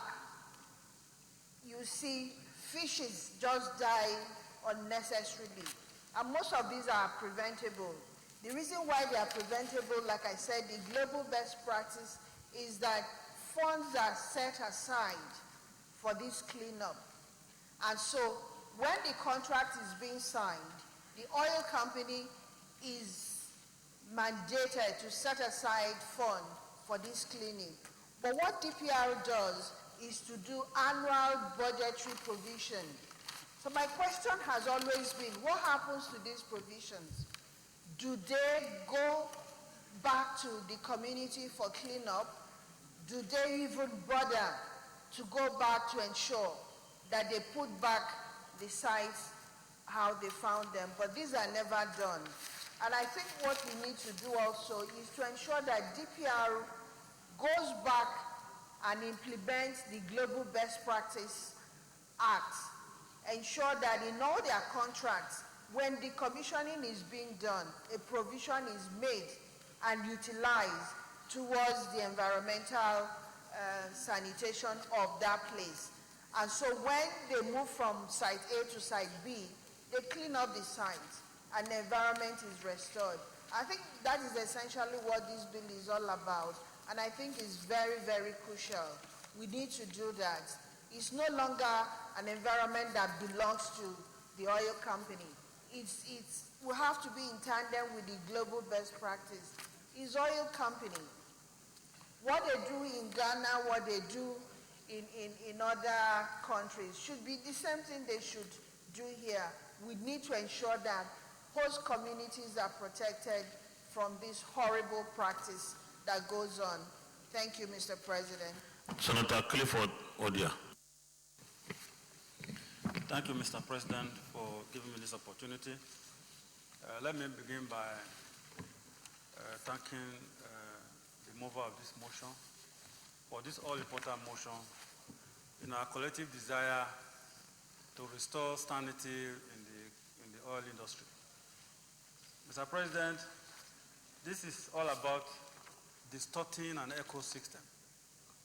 And of course, you know that an ecosystem is a unit of environment where plants and animals live in a dynamic entity.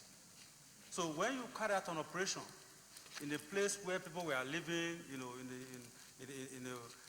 a very fine system, and you are unable to clean up the environment, it distorts so many activities on the part of the community around. And that is why we are bringing this thing to the fore, that yes, these provisions have been made in the contract, that when you are decommissioning, then everything must be restored before you demobilize fully. To that extent, I think it is important to make sure that these provisions are properly enforced, in order to make our environment very, very clean. Thank you very much, Mr. President. Senator Albert Basi Akpan. Thank you, Mr. President. My distinguished and representative colleague, Senator Albert Basi Akpan, Akwa Northeast. Mr. President, let me thank the mover of the motion, Mr. President. And I believe that, Mr. President, it is under your leadership that we are beginning to see the realities of life and the need for us to oversight this sector very, very effectively. Mr. President, like they say, prior to our amendment of the PSA Act, they said Nigerians stepped over their rights. And I believe, like they say, anything worth doing is worth doing well, and that it's better never. It's better late than never. Mr. President, the law is very clear on this, because as you are commissioning, you are expected to plan for the commissioning. And over the years, Mr. President, it is a global best practice that you must set aside a certain percentage of your capital expenditure under the capex for this purpose. And most times, Mr. President, it is clear, it is understood, and it has been established that even most of the IOCs, when they are divesting from these assets and they are transferring ownership of these assets to Nigerians, you are expected to have captured all the contingent liabilities that you have held in your balance sheet. You are expected to have discounted that value that you have set aside over the years, such that the liability of the decommissioning is not transferred to the new owner. Let me even state here, Mr. President, it is clear that most of the Nigerian oil companies that took over this asset might not really have the financial capability and capacity to commission these things. And this involves, if you go to our seabeds, explosives are embedded because these are what is used in the course of oil exploration. So, Mr. President, I think it's on this note that we even directed DPR that we must have an international conference on this issue in January, because we cannot continue to be sleeping over these issues. We are exposing Nigerians, we are exposing the host community to so much danger. Mr. President, I had the privilege in the last Senate where we went on oversight in one of the host communities in Niger Delta. By the time you come down from your car and you get on the field in this host community, the air you breathe is different. That air you breathe is different. So I think we must begin to ensure that the right thing is done so that we can protect the lives of Nigerians in the host communities. I'm very excited about this motion, Mr. President, and I want to urge all my distinguished colleagues to support this motion and support the prayers therein. Thank you, Mr. President. I will put the prayers. I'll put the question.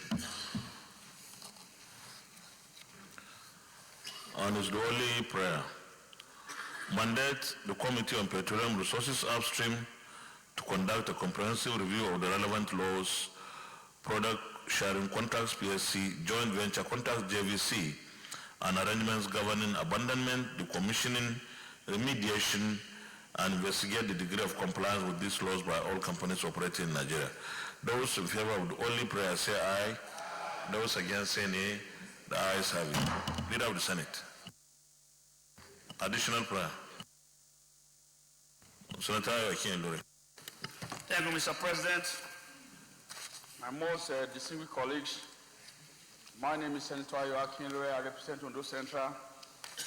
My additional prayer readers mandate the Senate Committee on Petroleum Resources Upstream to call on all exploration companies operating in Nigeria to give a comprehensive account of budgeted allocations in their annual budgets for mandatory abandonment and decommissioning running to billions of dollars unaccounted for, and further carry out full-scale investigation on how budget allocations were applied or spent over the years, with the primary aim of reducing to the barest minimum the untold hardship experienced by the host communities affected in the Niger Delta region. I so move, Mr. President. Any seconder?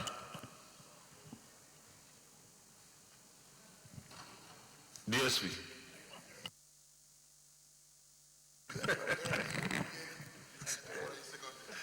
Obi Omo Agege, Delta Central Senatorial District. Mr. President, I rise to second the additional prayer as moved by Senator Akin. Those in support of the additional prayer say aye. Those against say nay. The ayes have it. Leader of the Senate. Additional prayer. Mr. President, my additional prayer is that Compliance Committee should be mandated to ensure compliance of this particular motion because it's very pivotal. Any seconder?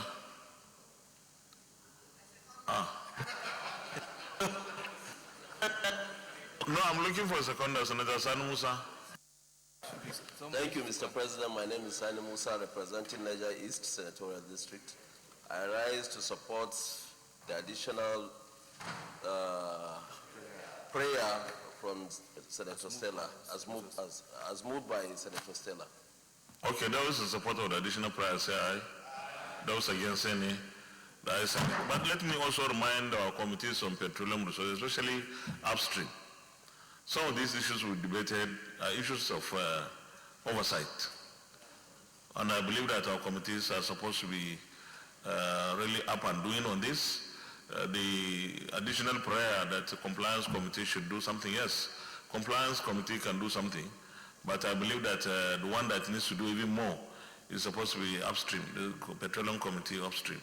So our committees should be really up to speed with their oversight. Thank you very much. Leader of the Senate. Thank you, Mr. President. My highly respected and distinguished colleagues, the seventh order of the day is a motion standing in the name of distinguished Senator Yakubu Hussaini on the growth of digital technology and challenge of cybercrime, an urgent need to safeguard the future of Nigeria. Mr. President, you may wish to invite Senator Yakubu Hussaini to move the motion. Senator Yakubu Hussaini, Kogi Central.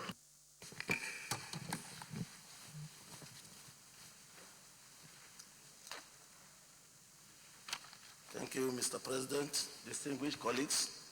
My name is Senator Yakubu Hussaini, representing Kogi Central. The motion seeks to address the growth of digital technology and the challenges of cybercrime, urgent need to safeguard the future of Nigeria. Co-sponsors, all. The Senate notes that the growth of digital technology, otherwise referred to ICT revolution, has brought about improved performance in all aspects of society. It is an economic development pillar guaranteeing national competitive advantage. It has led to rapid global communication and networking, provided ease in finding detailed answers to millions of questions every day, accelerated the growth and penetration of mobile telephone and its associated multimedia services, and indeed propelled increased end successes in all human endeavor. Further note that the world has moved into the blazing digital ecosystem, accelerating at the speed of thought with very effective concepts and disruptive innovation models such as Internet of Things, IoT, big data, robotics, machine learning, cloud computing, artificial intelligence, and blockchain implementation, and other emerging technologies achieving rapid improvement in the knowledge society. Observe that digital technology also promises to make the world a much safer place, as traffic authorities anticipate a vast reduction in traffic facilities with possibility of saving nearly 300,000 lives over 10 years with the deployment of autonomous vehicle technology, and as crime statistics could drop by over 20% with deployment of metropolitan sensors and cutting-edge home security remote monitoring devices, among other advantages. Worried that the gain of digital technology are being dampened by rapid evolution of cybersecurity threat landscape, with increased attack in both sophistication and severity.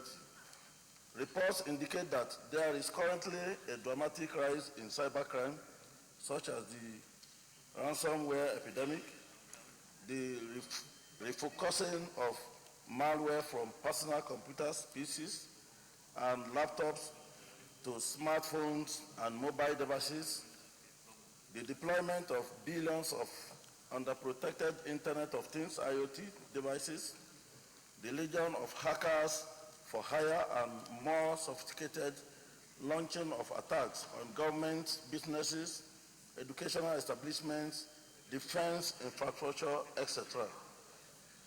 Further worried that nefarious cyber-related activities are already costing the world huge losses in trillions of dollars.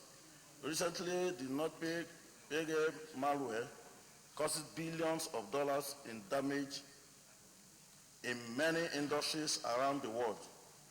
Global ransomware damage alone has been predicted to cost the world over $11 billion in 2019 and $20 billion in 2021. It is also predicted that a business will fall every 14 seconds in 2019 and 11 seconds in 2021, and that overall cybercrime is predicted to cost the world over $6 trillion annually from 2021 as predicted. Alarmed that Nigeria is already plagued with the destructive cyber crisis, report indicates that in 2017 alone, the country lost about $649 million, i.e. over 250 billion naira to cyber crimes activities. The 2018 report of the Nigerian Deposit Insurance Corporations, NDIC, indicates that there was 37,817 reported fraud cases within the year, out of which 59.2% were internet and technology based, costing businesses in Nigeria several billions of naira. It is also indicated that over 81% of cybersecurity incidents in the countries are either unreported or unresolved, leaving room for the proliferation and escalation of illicit cyber activities. In fact, the recent apprehension of 77 cyber criminals by the FBI, several of whom are Nigerians, leaves much to worry about. Concerned that Nigeria still lags behind in infrastructure sophistication, data management, and digital security and know-how, which are critical to the development agenda. In fact, federal allocation to ICT sector of the economy can only be considered as lip service compared to the enormity of challenges therein. Manpower development in digital technology is equally a far cry. Even in Africa, Nigeria is at the bottom of cybersecurity in manpower ratio to total population.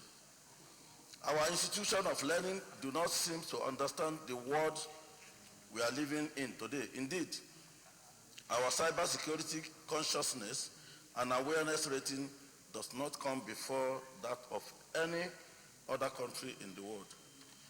Aware that the 8th Senate, desirous of keeping the country ahead of the cyber challenge, had mandated the Committee on ICT and Cybercrime to interface with stakeholders, and that the committee kick-started the process accordingly,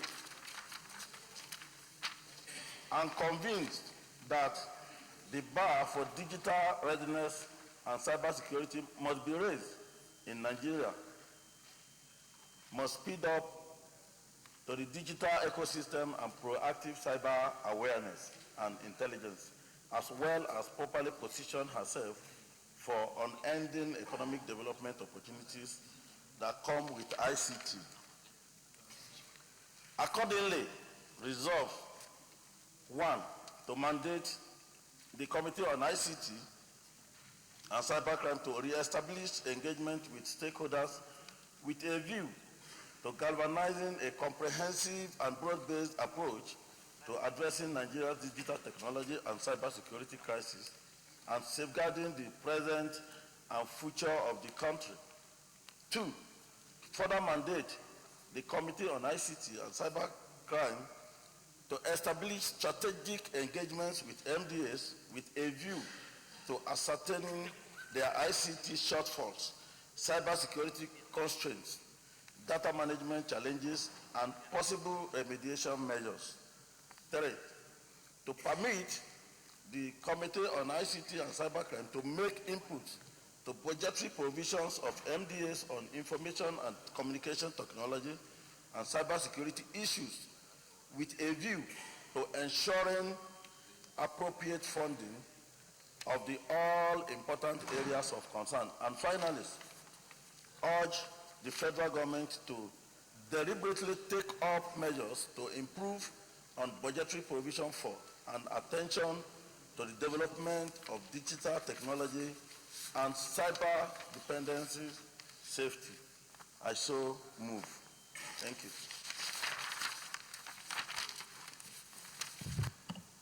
Senator Issa Jibrin. Mr. President, distinguished colleagues, my name is Issa Jibrin, representing Kogi East. I rise to support the motion just moved by Senator Yakubu Oseni in respect of the growth of digital technology and the challenge of cybercrime and an urgent need to safeguard the future of Nigeria. I so support. Distinguished Senator Ibrahim Gobir. Thank you very much, Your Excellency, distinguished colleagues.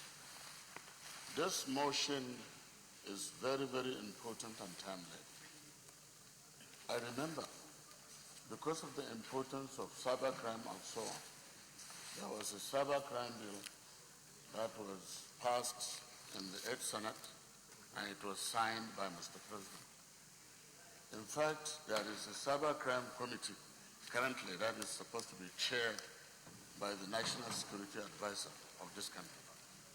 So this is very important and fundamental.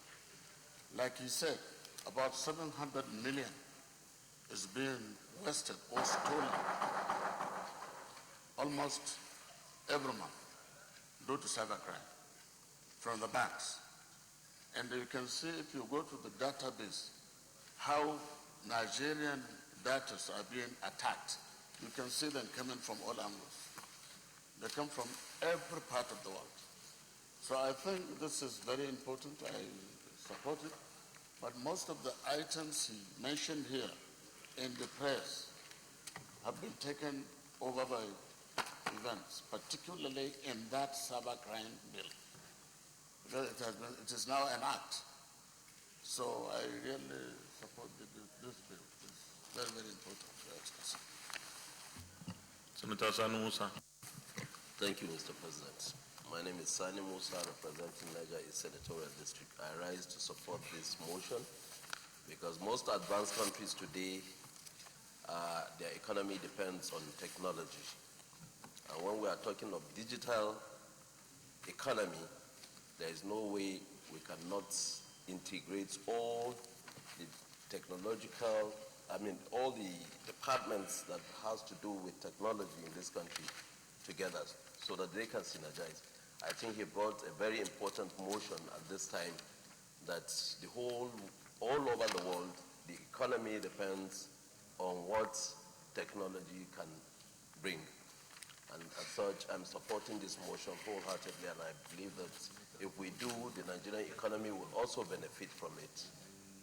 I so call on all my distinguished senators to support this motion and give it all the necessary ingredients that will make it work. Thank you, Mr. Senator Stella Odwa.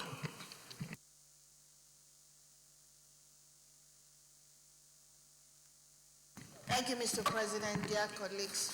My name is Stella Odua, and I represent Anambra North. Mr. President, my take on the bill, first of all, I want to support this wonderful bill. My take on it is that it's not strictly talking about cybercrime. It's talking about the gap that exists on that. And I want to take it from a different angle. I want to talk about the potential loss that we have today for not participating fully in cyber opportunity. And that, for me, means the technology and the ICT part of it.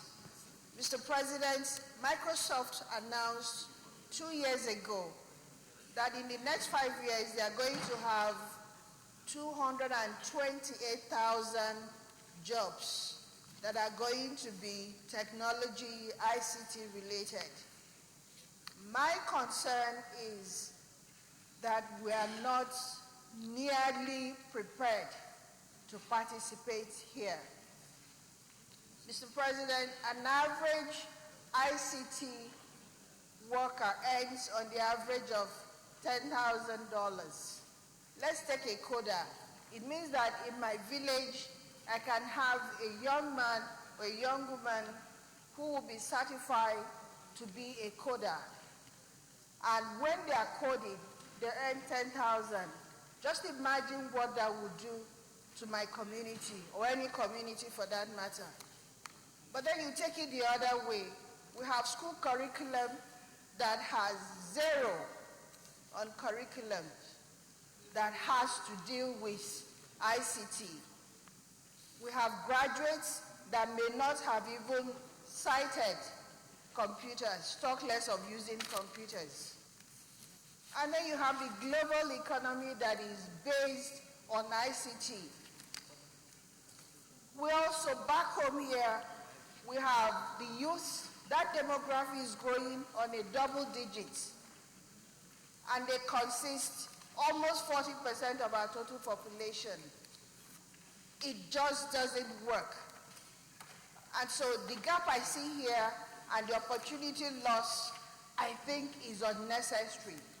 And so my support for this bill is that we must ensure that not just that we domesticate ICT in all our schools, but to make sure that the budgetary allocation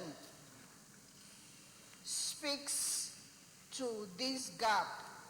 Mr. President, unless we increase our budgetary allocation, unless we refocus our educational system and ensure that our curriculum is in tandem with the global trend, and understand the fact that unless we prioritize ICT, unless we prioritize innovation, we will not be able to participate in economic growth, globally at least. And we will not have adequate foundation, nor are we going to have the skills that are requisite for our tomorrow. I think this particular motion is very pivotal. I think it's very crucial, and I support it. I think Ministry of Education should review again the curriculum to ensure that we have in all of them mainstream ICT and innovation. I think it will go a long way in helping our children to grow. I think it also will ensure that these lost opportunities and potentials that we have on a daily basis is to a large extent curtailed. Mr. President, I want to support this bill again, and I think my colleagues should all support this particular motion. I so submit. Thank you, Mr. President. We'll go to the prayer. Mandate the Committee on ICT and Cybercrime to re-establish engagement with stakeholders with a view to galvanizing a comprehensive and broad-based approach to addressing Nigeria's digital technology and cybersecurity crises and safeguarding the present and future of the country. Those in favor of prayer 1 say aye. Those against say nay. The ayes have it. Prayer 2. Further mandate the Committee on ICT and Cybercrime to establish strategic engagements with MDS with a view to ascertaining their ICT shortfalls, cybersecurity constraints, data management challenges, and possible remediation measures. Those in favor of prayer 2 say aye. Those against say nay. The ayes have it. Prayer 3, permit the Committee on ICT and Cybercrime to make inputs to budgetary provisions of MDS on information and communication technology and cybersecurity issues with a view to ensuring appropriate funding of the all important areas of concern. Before I put before I put the question, our committees have their jurisdictions clearly defined, and I don't think the committee should go into other committees and start drawing budget for them. I think that will lead to some bit of crisis. So I don't know whether the mover of the motion can amend it, or, but this is the way, because our committees, each committee has a jurisdiction, even though we are going to amend the standing orders. But if you ask that you as a committee should go into other MDAs. For example, if you go to communications, NCC, we have a committee there, or in fact any other MDA that is really supervised by a standing committee or a series of standing committees, that will lead into crisis. Or you may explain what you refer to this. Well, thank you, Mr. President. I think what we really mean there is just an input, not an interference per se. But if the Senate deemed it fit that we should step that down. No. What is the input? How do you define the input?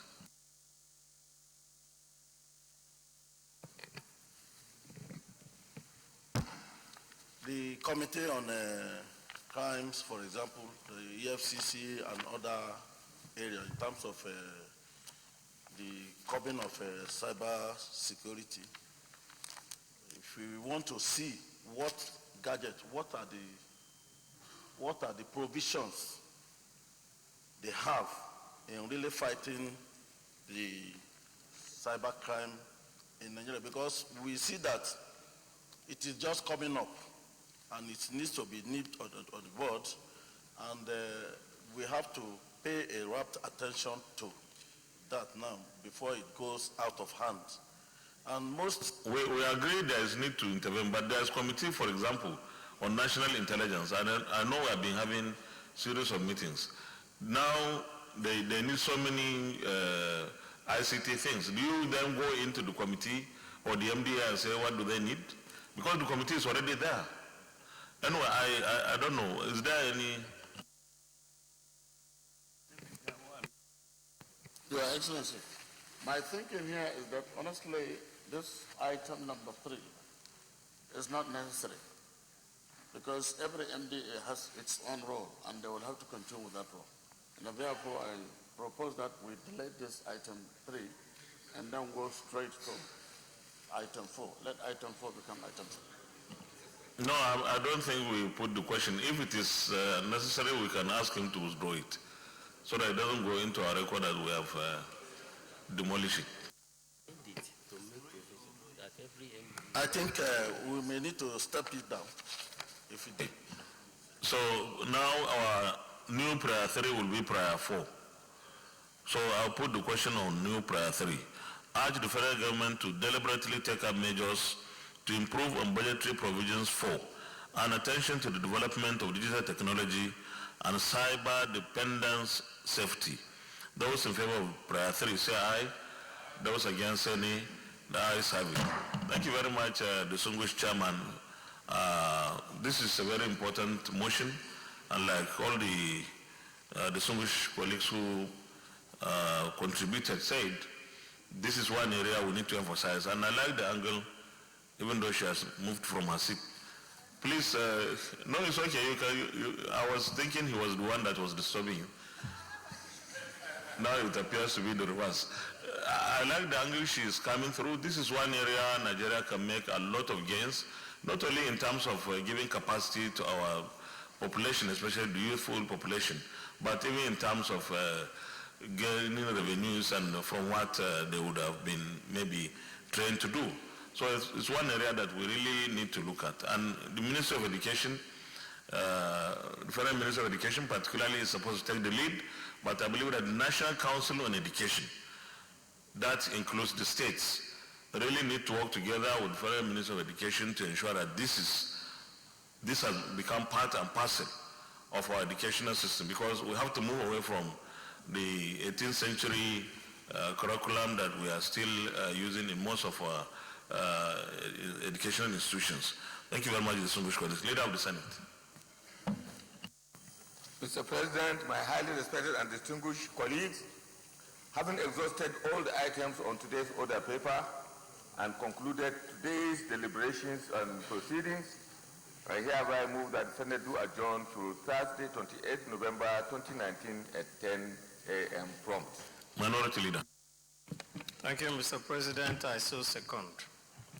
Distinguished colleagues, those in favor of the prayer that the Senate do adjourn till tomorrow, Thursday, the 28th day of November 2019 at 10 a.m. from say aye. Those against say nay. The ayes have it. The Senate is hereby adjourned till tomorrow, Thursday, 28th November 2019 at 10 a.m. prompt.